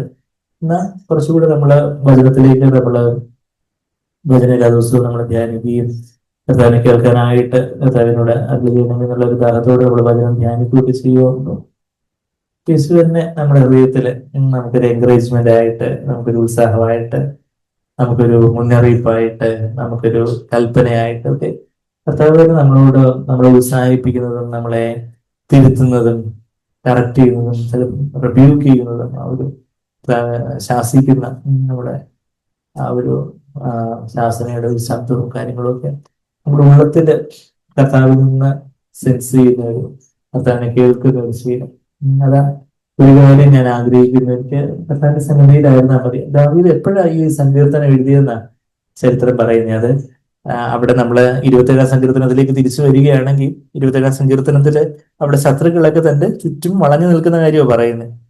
എന്റെ 2-ാമത്തെ വാക്യം, 27-ാം സങ്കീർത്തനത്തിൽ 2-ാമത്തെ വാക്യം, എന്റെ വൈരികളും ശത്രുക്കളുമായ ദുഷ്കർമ്മികൾ എന്റെ മാംസം തിന്നുവാൻ എന്നോട് അടുക്കുമ്പോൾ ഇടറി വീഴും. ഒരു സൈന്യം എന്റെ നേരെ പാളയം ഇറങ്ങിയാലും എന്റെ ഹൃദയം ഭയപ്പെടുകയില്ല. അപ്പം രാജാവായിരിക്കുമ്പോഴല്ല എഴുതുന്നേ, ശത്രുക്കളൊക്കെ തന്റെ ചുറ്റും ആയിരിക്കുന്ന സമയത്ത്. നമ്മൾ ചരിത്രത്തില് വേദപണ്ഡിതന്മാർ പറയുന്നത് മോസ്റ്റ് പ്രോബബ്ലി ശൗല് തന്നെ കൊല്ലാനായിട്ട് ശ്രമിക്കുന്ന, ശൗലിൽ നിന്ന് ഫ്ലീ അവേ ചെയ്യുന്ന സമയത്ത്, ശൗലിൽ നിന്ന് ഓടുന്ന സമയത്തായിരിക്കണം ദാവീദ് എഴുതിയതെന്നാണ് പറയുന്നത്. പിന്നെ ചിലര് വേറൊരു സാധ്യത പറഞ്ഞ അബ്സാലോമിൽ നിന്ന് തന്നെ മകനായ അബ്സാലോമിൽ നിന്ന് ഓടുന്ന സമയത്തും ആയിരുന്നിരിക്കാം എന്ന് പറയുന്നത്. എന്നാലും കൂടുതലും ഒരു സാധ്യത ശൗലിൽ നിന്ന് താന് ഓടുന്ന സമയത്തും, ആ ഒരു സമയത്തും താന് ശമൂവേൽ പ്രവാചകനാൽ അഭിഷേകം ചെയ്യപ്പെട്ടു രാജാവാകാൻ വേണ്ടി. എന്നാൽ ഇപ്പൊ രാജാവായിട്ടിരിക്കുന്ന ശൗല് തന്നെ കൊല്ലാൻ വേണ്ടി ഓടുമ്പോഴും എന്താ ആഗ്രഹിക്കുന്നതെന്ന് ചോദിക്കുമ്പോൾ എന്താ പറയുന്നത്? എനിക്ക് ഇത്രയും പെട്ടെന്ന് രാജാവാകണമെന്നല്ല പറയുന്നത്, മറിച്ച് എനിക്ക് എന്റെ കർത്താവിനെ എനിക്ക് വേണം, എനിക്ക് കർത്താവിന്റെ സന്നിധിയിലായിരിക്കണം. അതുകൊണ്ടാണ് അവനൊരു കർത്താവിന്റെ ഹൃദയപ്രകാരമുള്ളൊരു മനുഷ്യനെ വിളിക്കപ്പെട്ടത്. അപ്പൊ ആ ഒരു നമ്മുടെ ജീവിതത്തിൽ ശരിയാണ്, ചില പ്രതിസന്ധികൾ, പ്രസിംഗ് നീഡ്സ് എല്ലാം നമുക്ക് അതെല്ലാം കർത്താവിനോട് ദൈവത്തോടെ കാര്യങ്ങളെല്ലാം ചെയ്യണമെന്ന് നമുക്ക് പ്രാർത്ഥിക്കാം. പക്ഷേ യഥാർത്ഥത്തിൽ എല്ലാത്തിലും ഉപരിയായിട്ട് യേശുവിനെ തന്നെ ആഗ്രഹിക്കുന്ന ഒരു കാര്യം അവിടെ ആ സങ്കീർത്തനത്തിന്റെ അതിന്റെ തന്നെ പല വരികൾ നമ്മൾ വായിക്കുമ്പോൾ എത്ര കാര്യമാണ്. യഹോവ എന്നെ വിളിച്ചു, ഒന്നാമത്തെ വാക്യം എന്താ? സങ്കീർത്തനം 27 സങ്കീർത്തന്റെ ഒന്നാമത്തെ വാക്യം, യഹോവ എന്നെ വിളിച്ചു, എന്റെ ലക്ഷ്യമാകുന്നു, ഞാൻ ആരെ ഭയപ്പെടും? യഹോവ എന്റെ ജീവന്റെ ബലമാണ്, ഞാൻ ആരെ പേടിക്കണം? വൈരികളൊക്കെ, ശത്രുക്കളൊക്കെ എന്നെ ചുറ്റുമായിരിക്കുന്നു. അത് കഴിഞ്ഞിട്ട് ഈ പ്രാർത്ഥന പ്രാർത്ഥിച്ചതിന് ശേഷം തന്നെ എന്താ പറയുന്നത്, അഞ്ചാമത്തെ വാക്യം, അനർത്ഥ ദിവസത്തിൽ അവൻ തന്റെ കൂടാരത്തിൽ എന്നെ ഒളിപ്പിക്കും. തന്റെ കൂടാരത്തില്, തന്റെ കൺസീൽ മീൻസ് ടാബർനാക്കിൾ, അവന്റെ സമാഗമന കൂടാരത്തില്, അവന്റെ സന്നിധിയില് അവനെ ഒളിപ്പിക്കും. ഒരു 91 സങ്കീർത്തനത്തില് എന്താ നമ്മൾ വായിക്കുന്നത്? ഇവിടെ ഒരു വിരൽ വെച്ചുകൊണ്ട് 91 സങ്കീർത്തനത്തിന്റെ ഒന്നാമത്തെ വാക്യത്തില്, അത്യുന്നതന്റെ മറവിൽ വസിക്കുകയും സർവശക്തിയുടെ നിഴലിൻ കീഴിൽ പാർക്കുകയും ചെയ്യുന്നവൻ, ദൈവത്തെ നോക്കി പറയുന്ന കാര്യമാണ് നമ്മളിവിടെ വായിക്കുന്നത്. അപ്പൊ ആ ഒരു കർത്താവിന്റെ മറവിൽ, കർത്താവിന്റെ നിഴലിന്റെ കീഴിലാവണമെങ്കിൽ കർത്താവിനോട് അതുപോലെ ചേർന്നിരുന്നാലേ കർത്താവിന്റെ നിഴലിന്റെ കീഴിലാവത്തുള്ളൂ. കർത്താവിന്റെ മറവിൽ, shelter of the most high, abide in the shadow of the almighty. അതുപോലെ ദൈവത്തോട് അടുത്തില്ലെന്ന, ദൈവത്തോട് വ്യക്തിപരമായിട്ട് അടുത്തില്ലെന്ന ഒരു സ്നേഹം അത് നമുക്കുണ്ടോ? അത് നമ്മൾ തിരിച്ച് 27 സങ്കീർത്തനത്തിലേക്ക് വരും. അനർത്ഥ ദിവസത്തിൽ അവൻ തന്റെ കൂടാരത്തിൽ എന്നെ ഒളിപ്പിക്കും, തിരുനിവാസത്തിന്റെ മറവിൽ, in the secret place of his tent. തിരുനിവാസം, ആ ടെന്റ്, ആ കൂടാരം, ആ സമാഗമന കൂടാരം, അതിന്റെ സീക്രട്ട് പ്ലേസ് എന്ന് പറയുമ്പോൾ അത് അതിവിശുദ്ധ സ്ഥലത്ത് ദൈവത്തിന്റെ സന്നിധിയിൽ അവിടുന്ന് തന്നെ മറയ്ക്കും, പാറമേൽ പിന്നെ ഉയർത്തും. അവിടെ ദൈവത്തിന്റെ കൂടെ മറയ്ക്കപ്പെടുന്നവരാണ് പാറമേൽ ഉയർത്തപ്പെടുന്നത്. ദൈവത്തിന്റെ ബലമുള്ള കരത്തിൽ താണിരിക്കുക, അവൻ എന്നെ തക്ക സമയത്ത് ഉയർത്തുന്ന 5:6 നമ്മൾ വായിക്കുന്നത് പോലെ. അത് കഴിഞ്ഞിട്ടും അവിടെ യാഗങ്ങൾ അർപ്പിക്കുന്നതിനെ കുറിച്ചൊക്കെ പറഞ്ഞ് 8-ാമത്തെ വാക്യത്തിൽ, എന്റെ മുഖം അന്വേഷിക്കുവിൻ എന്ന് നിന്നിൽ നിന്ന് കൽപ്പന വന്നു എന്ന് എന്റെ ഹൃദയം പറയുന്നു. യഹോവേ, ഞാൻ നിന്റെ മുഖം അന്വേഷിക്കുന്നു. ഞാൻ വേറെ എന്താ അന്വേഷിക്കുന്നത്? ഞാൻ രാജ്യത്തോ കിരീടമോ വലിയ സൈന്യങ്ങളോ വലിയ വിജയങ്ങളോ ഒന്നുമല്ല ഞാൻ അവിടുത്തെ മുഖം. കർത്താവിന്റെ മുഖം അന്വേഷിക്കുന്ന പറഞ്ഞാൽ എന്താ? കർത്താവിന്റെ മുഖം നമ്മളെ അക്ഷരികമായിട്ട് നമ്മൾ കണ്ടിട്ടില്ല. കണ്ണാടിയിൽ, വചനമാകുന്ന കണ്ണാടിയിൽ കടമൊഴിയായിട്ട് ഡിംലി ആ കർത്താവിന്റെ ആ ഒരു സ്നേഹവും തേജസ്സും താഴ്മയൊക്കെ ഒരു ആത്മാവിനൊരു ഒരു കടമൊഴിയായിട്ട്, കടമൊഴി എന്ന് പറയുമ്പോൾ ഡിംലി ഒരു അവ്യക്തമായിട്ടാണ് നമുക്ക് കഴിയുന്ന, നമ്മള് കർത്താവിനെ അറിയുമ്പോഴും അത് കൂടുതൽ കൂടുതൽ വ്യക്തതയുള്ളതായിത്തീരുന്നു. കർത്താവിന് വരണമെങ്കിൽ നമ്മൾ അതിന്റെ ഒരു പൂർണ്ണത നമ്മൾ അറിയുന്ന എന്താ കർത്താവിന്റെ മുഖം ഞാൻ അന്വേഷിക്കുക എന്ന് പറഞ്ഞാൽ കർത്താവിനുള്ള ഒരു വ്യക്തിപരമായ ബന്ധം, വ്യക്തിപരമായിട്ടുള്ള സ്നേഹബന്ധം, അത് ഞാൻ അന്വേഷിക്കുന്നു. യഹോവേ ഞാൻ നിന്റെ മുഖം അന്വേഷിക്കുന്നത് 8-ാമത്തെ വാക്യത്തിൽ നമ്മൾ വായിക്കുന്നു. നിന്റെ മുഖം എനിക്ക് മറക്കരുതേ, അടിയനെ കോപത്തോടെ നീക്കിക്കളയരുതേ എന്നൊക്കെ വായിക്കുന്നു. 10-ാമത്തെ വാക്യത്തിൽ, എന്റെ അപ്പനും അമ്മയും എന്നെ ഉപേക്ഷിച്ചിരിക്കുന്നു, എങ്കിൽ യഹോവ എന്നെ ചേർത്തുകൊള്ളും. അത് കഴിഞ്ഞിട്ടും അതിന്റെ 14-ാമത്തെ വാക്യത്തിലേക്ക് യഹോവയിൽ പ്രത്യാശ വെക്കുക. 27-ാം സങ്കീർത്തനത്തിന്റെ 14-ാമത്തെ വാക്യം, യഹോവയിൽ പ്രത്യാശ വയ്ക്കുക, ധൈര്യപ്പെട്ടിരിക്കുക, നിന്റെ ഹൃദയം ഉറച്ചിരിക്കട്ടെ, അത് യഹോവയിൽ പ്രത്യാശ വെക്കുക. കർത്താവിൻ്റെ ഉള്ള ഒരു പ്രത്യാശയും സ്നേഹവും, കർത്താവിന്റെ ആ തിരുനിവാസത്തിൽ മറക്കപ്പെടുവാനുള്ള ഒരു ആഗ്രഹമൊക്കെ നമ്മള് പഴയ നിയമത്തിന്റെ മോശ ദൈവത്തെ മുഖത്തോട് മുഖാമുഖം കണ്ടതായിട്ട് വായിക്കുന്ന ഒരു സന്ദർഭം നമ്മൾ പുറപ്പാട് പുസ്തകം 33-ാം അധ്യായത്തില് ഉണ്ട്. പുറപ്പാട് പുസ്തകം 33-ാം അധ്യായത്തില് അവിടെ അതിന്റെ 11-ാമത്തെ വാക്യത്തില് ഈ തിരുനിവാസത്തിൽ എന്നെ മറയ്ക്കും എന്ന് പറയുമ്പോൾ അവിടെ മോശ ദൈവത്തോട് മുഖാമുഖം സംസാരിച്ചൊരു കാര്യം പുറപ്പാട് 33-ന്റെ ലൈവ് എടുത്തു. പുറപ്പാട് എക്സോഡസ്, ഞാൻ വേഴ്സ് റെഫറൻസ് പറയുമ്പോൾ ആദ്യം നിങ്ങൾ വേഴ്സ് റെഫറൻസ് പെട്ടെന്ന് എഴുതിയിട്ടിട്ട് ആ പോർഷനിലോട്ട് നിങ്ങൾ പോകണം. പുറപ്പാട് 33-ന്റെ 11-ാമത്തെ വാക്യം, ഒരുത്തൻ തന്റെ സ്നേഹിതനോട് സംസാരിക്കുന്നത് പോലെ യഹോവ മോശയോട് അഭിമുഖമായി സംസാരിച്ചു. ആ ഒരു മോശയ്ക്ക് അതുപോലെ ദൈവത്തിന്റെ ഹൃദയത്തെ അറിയുന്ന ഒരു ബന്ധമുണ്ടായിരുന്നു. ഒരുത്തൻ തന്റെ സ്നേഹിതനോട് സംസാരിക്കുന്നത് പോലെ യഹോവ മോശയോട് സംസാരിച്ചു. പിന്നെ അവൻ പാളയത്തിലേക്ക് മടങ്ങി വന്നു. അപ്പോൾ എന്താ ചെയ്ത? അവിടെ വേറൊരാളുണ്ടായിരുന്നു, അവന്റെ ശുശ്രൂഷക്കാരനായ നൂന്റെ പുത്രനായ യോശുവ എന്ന ബാല്യക്കാരനോ കൂടാരത്തെ വിട്ടുപിരിയാതിരുന്നു.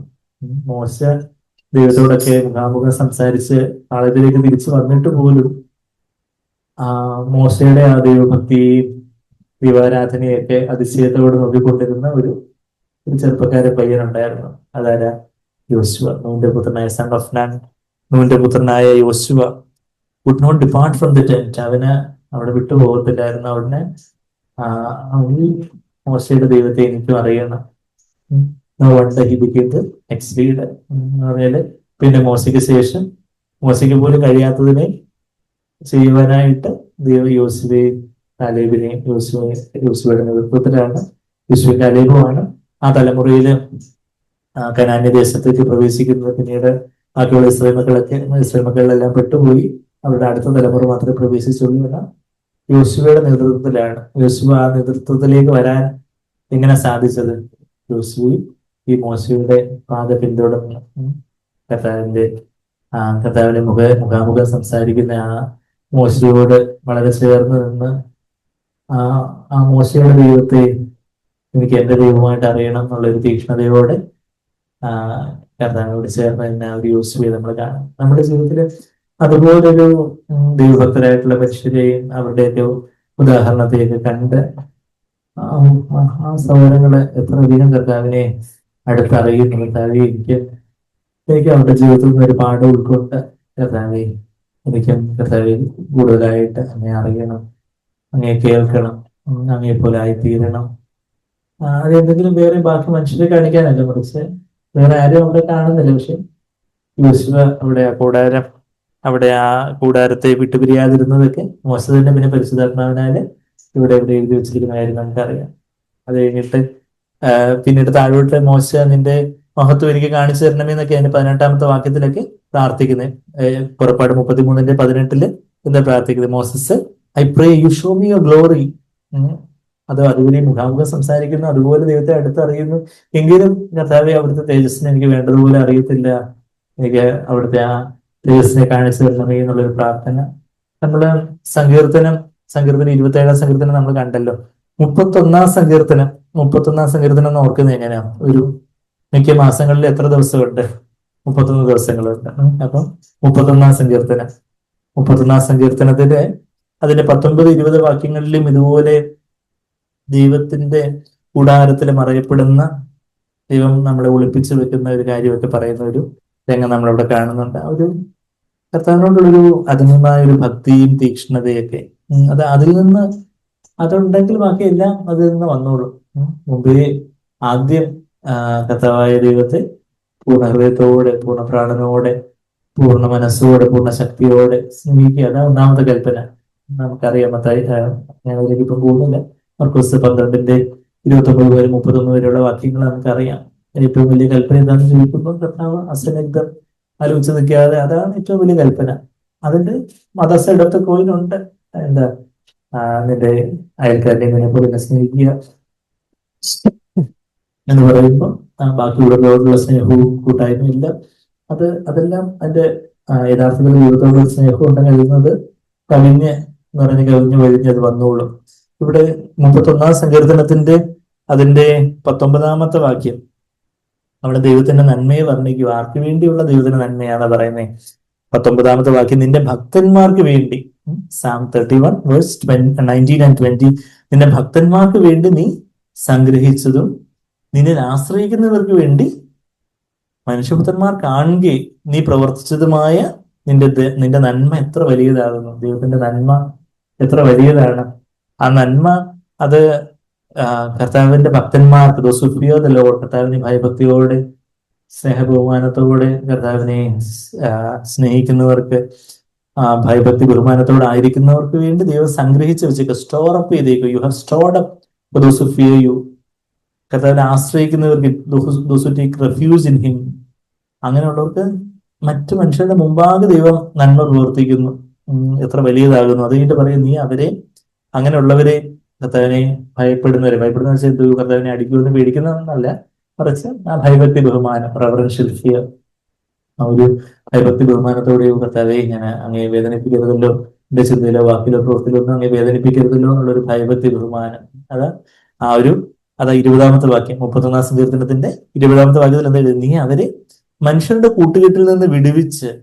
നമുക്കെപ്പോഴും ലോകക്കാർക്കാണെങ്കിൽ മനുഷ്യരുടെ കൂട്ടുകെട്ട് എല്ലാവരുടെ മുമ്പാകെ പോപ്പുലർ ആവണം, എല്ലാവരുടെ മുമ്പാകെ കൂളായിട്ട് ക്യാമ്പസില് എനിക്ക് എല്ലാവരും അത് എല്ലാവരുടെ ഫ്രണ്ട്സിനെയൊക്കെ കൂടെ അവരുടെ മുമ്പാകെ അവരുടെ ഒരു പേരും അവരുടെ ഒരു കൂട്ടുകെട്ടും ഒക്കെ അങ്ങ് ആണ് പലരും ദൈവത്തിന്റെ കൂട്ടുകെട്ടിനെക്കാട്ടിൽ അങ്ങ് വിലമതിക്കുന്നത്. ശരിയാണ്, Jesus was a friend of sinners. കർത്താവ് പാപികളുടെ സ്നേഹിതനായിരുന്നു. എന്നാൽ കർത്താവ് ഒരിക്കലും പാപികളുടെ വഴിയെ തന്നെ അവരെ ഇൻഫ്ലുവൻസ് ചെയ്യപ്പെടുകയില്ല, സ്വാധീനിക്കപ്പെടുകയില്ല, മറിച്ച് അവര് പിതാവിലേക്ക് കൊണ്ടുവരിക കർത്താവ് ചെയ്ത് പാപിയുടെ സ്നേഹിതനായിട്ട്.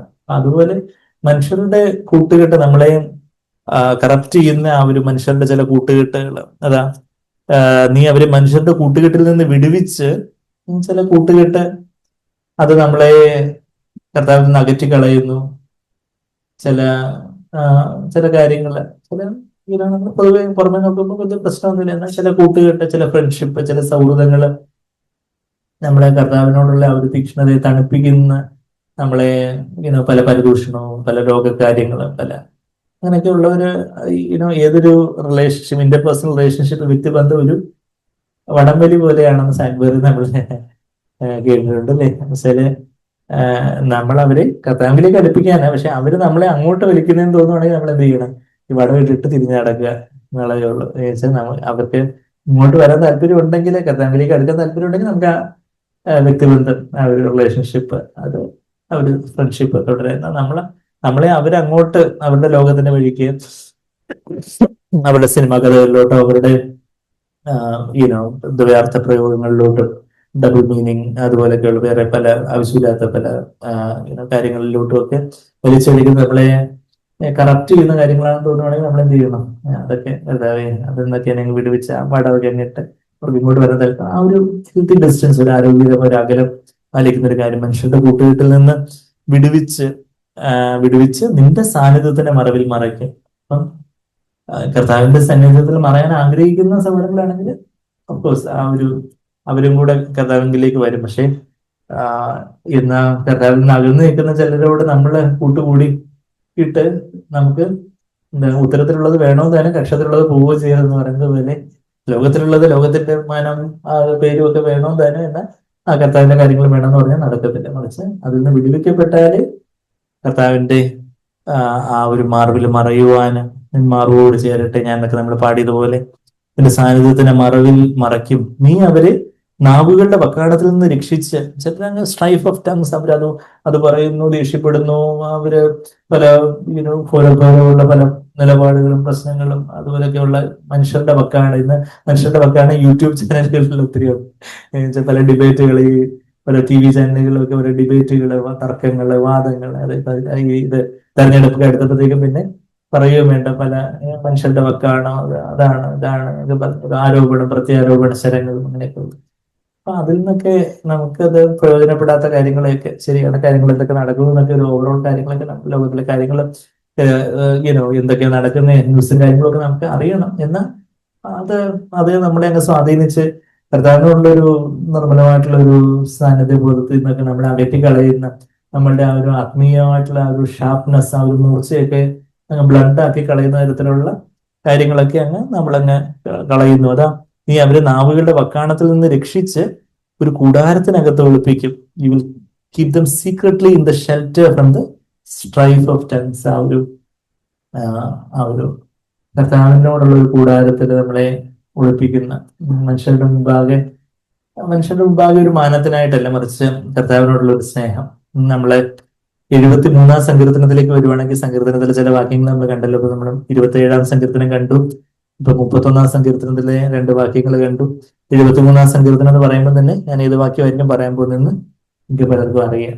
അതിന്റെ 25-ാമത്തെ വാക്യം, അത് ആരാധനയുടെ തന്നെ ഏറ്റവും ആഴത്തുള്ള വാക്യമാണെന്ന് സാക്ബറിൽ നിന്ന് നമ്മൾ കേട്ടിട്ടുള്ള ഒരു വാക്യമാണ്.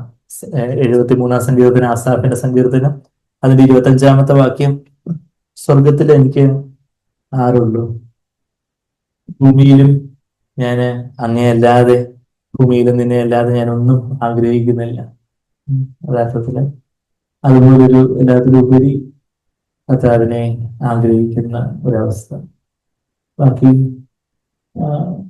ബാക്കി ആൾക്കാരുടെ മാനവും അവരെന്ത് പറയുന്നു ഇവരെന്ത് പറയുന്നു, ലോകത്തിലുള്ള വലിയൊരു പ്രതിബന്ധം, ദൈവത്തിലേക്ക് അടുക്കാനുള്ള ഒരു വലിയ പ്രതിബന്ധം മനുഷ്യമാനമാണ്. ചില പ്രൈഡ് ഓഫ് ലൈഫ്, ജീവിതത്തിന്റെ പ്രതാപം എന്ന് പറഞ്ഞാൽ അവിടെ 1 യോഹന്നാൻ 2:14 കാണുന്നുണ്ട്. അവരെന്ത് പറയും ഇവരെന്ത് പറയും, എന്റെ കൂട്ടുകാരെന്ത് പറയും അവരെന്ത് പറയും എന്നൊക്കെയുള്ള ഓരോ കാര്യങ്ങൾ. കഴിഞ്ഞ ദിവസം എന്തോ ചിൽഡ്രൻസ് ഡേ സെലിബ്രേഷനിലെ സ്കൂളിലെ ഇവർക്ക് സ്കൂളിൽ, ഞാനത് പിന്നീട് അറിഞ്ഞ് ഇവർ കർത്താവിന് വേണ്ടി സ്റ്റാൻഡ് എടുത്ത കാര്യമൊക്കെ.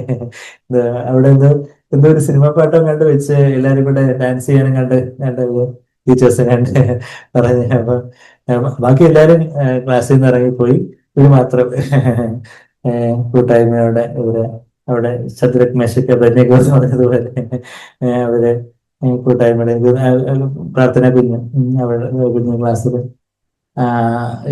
അവരവര് അവർക്കറിയാം, ബാക്കി എല്ലാവർക്കും അറിയാം എന്തുകൊണ്ട് അവരങ്ങനെ ചെയ്യുന്നു എന്നുള്ള കാര്യം. അതൊരു ടെസ്റ്റ് മണിയാണ്. ഇത് എല്ലാത്തിലും ഒന്നും ഈ കുഞ്ഞുങ്ങളെ കിട്ടത്തില്ല എന്നുള്ളൊരു കാര്യം. അപ്പൊ അങ്ങനെ അവര് ഓരോ കാര്യത്തിലും ഒരു നമ്മള് കാര്യങ്ങള് ഇങ്ങനെ ചെയ്യുമ്പോൾ നിങ്ങൾ ഇങ്ങനെ ചെയ്യണം എന്നൊന്നും കൽപ്പന കൊടുത്തോണ്ടല്ല, കുറച്ച് അവർക്ക് അത് കാര്യങ്ങൾ മനസ്സിലായി. അത് കഴിഞ്ഞിട്ട് പിന്നെ കുറെ കഴിഞ്ഞിട്ട് ഞാൻ അറിയുന്നത്. I was very happy to hear that. പിന്നെ വേറെ എന്തോ ഇവരുടെ ഈ ഏതാണ്ട് സെലിബ്രേഷൻ കണ്ട് സിനിമാ പാട്ടിനൊപ്പം ഉള്ള ഓരോ ഏതാണ്ട് ഡാൻസിന്റെ കാര്യത്തിനൊക്കെ. അപ്പൊ ആ സമയത്ത് ക്ലാസ്സിൽ എല്ലാവരും ഒന്ന് പോവും, ഇവര് മാത്രമേ ഉള്ളൂ. പക്ഷെ അവർക്ക് അത് സന്തോഷമുള്ള കാര്യം. ഞാൻ ചോദിച്ചു, അയ്യോ സാഡ്, അതിനെ കുറിച്ച് എനിക്ക് വിഷമമുണ്ടോ? ഇല്ല, വെരി ഹാപ്പി എന്നുള്ള കാര്യം. അവര് കുറിച്ച് ചെറിയ ചെറിയ കാര്യങ്ങള് എന്നാ നമുക്ക് കർത്താവിനുള്ള കൂട്ടായ്മയില് ചെയ്യാൻ പറ്റാത്തതായിട്ടുള്ള പല കാര്യങ്ങളും. ഓഫ്കോഴ്സ് ആ സ്കൂള് അവിടെ ടീച്ചേഴ്സിനെ വന്നിട്ട് നമുക്ക് നിങ്ങളെയൊക്കെ അറിയാവുന്നതുകൊണ്ടൊക്കെ അത്രയൊരു നമുക്ക് ദൈവം സഹിച്ചാൽ ഒരു ഫ്രീഡവും കാര്യങ്ങളും ഒക്കെ ഉണ്ട്. ഞാൻ പറഞ്ഞതെന്ന് വെച്ചാല് എല്ലാ കാര്യത്തിലും അതുപോലെ ഒരു മനുഷ്യരുടെ വക്കാണത്തിൽ നിന്നും മനുഷ്യരുടെ കൂട്ടുകെട്ടിൽ നിന്നും നമ്മൾ ആരും വെറുക്കണമെന്നോ അവരെ പുച്ഛിക്കണമെന്നൊന്നും അല്ല. അവർക്ക് അതിനെ കുറിച്ച് വെളിച്ചമില്ലാത്തതുകൊണ്ടും ലോകത്തിൻ്റെതായ പല കാര്യങ്ങളും രീതികളും ഒക്കെയാണ്. മനുഷ്യരെന്ത് പറയാം അവരെന്ത് പറയും ഇവരെന്ത് പറയും, ആ കാര്യങ്ങളെ കുറിച്ച് നമ്മൾ ഭയപ്പെടാതെ കർത്താവേ അവിടുന്ന് നമ്മളുടെ വിശ്വാസികളായിട്ടുള്ള ബന്ധുക്കൾ എന്ത് പറയും, ഇന്ന സുഹൃത്തുക്കൾ എന്ത് പറയും, അവരെന്ത് പറയും ഇവരെന്ത് പറയും, കുറച്ച് കർത്താവേ എനിക്ക് സ്വർഗത്തിൽ എനിക്ക് ആരാ ഉള്ളേ. നമ്മളിപ്പം ആസാഫ് എന്താ വായിച്ച്, ഇവിടെ ആസാഫ് നോക്കുമ്പോൾ ഇവിടെ ദുഷ്ടന്മാരൊക്കെ തഴച്ച് വളരുന്നു. ഇപ്പം ദൈവഭക്തി ഇല്ലാത്തവർക്കൊക്കെ നമ്മളെക്കാട്ടി കൂടുതൽ മാർക്ക് കിട്ടുന്നു, അവർക്ക് എൻട്രൻസിന് റാങ്ക് കിട്ടുന്നു, അവർ PG ഒക്കെ കിട്ടി പോകുന്നു. പക്ഷെ ഞാൻ ഈ ദൈവഭക്തി എന്നൊക്കെ പറഞ്ഞു തന്നിട്ട് എനിക്കെന്താ അത്രയൊന്നും കിട്ടിയില്ലല്ലോ എന്ന് പറയുമ്പോൾ യഥാർത്ഥത്തില് ദൈവഭക്തി ഇല്ലാത്തവരൊക്കെ അവര് നാശത്തിലേക്ക്, കർത്താവിനെ അറിയാത്തവര് അവരൊക്കെ ഒരു 18-ാമത്തെ വാക്യം, അതിന്റെ 73-ാം സങ്കീർത്തനത്തിന്റെ 18-ാമത്തെ വാക്യത്തിൽ എത്ര ക്ഷണത്തിൽ അവർ ശൂന്യമായി പോയി. 18-ാമത്തെ വാക്യം, നിശ്ചയമായി നീ അവരെ വഴുവഴുപ്പിൽ നിർത്തുന്നു, നീ അവരെ നാശത്തിൽ തള്ളിയിടുന്നു.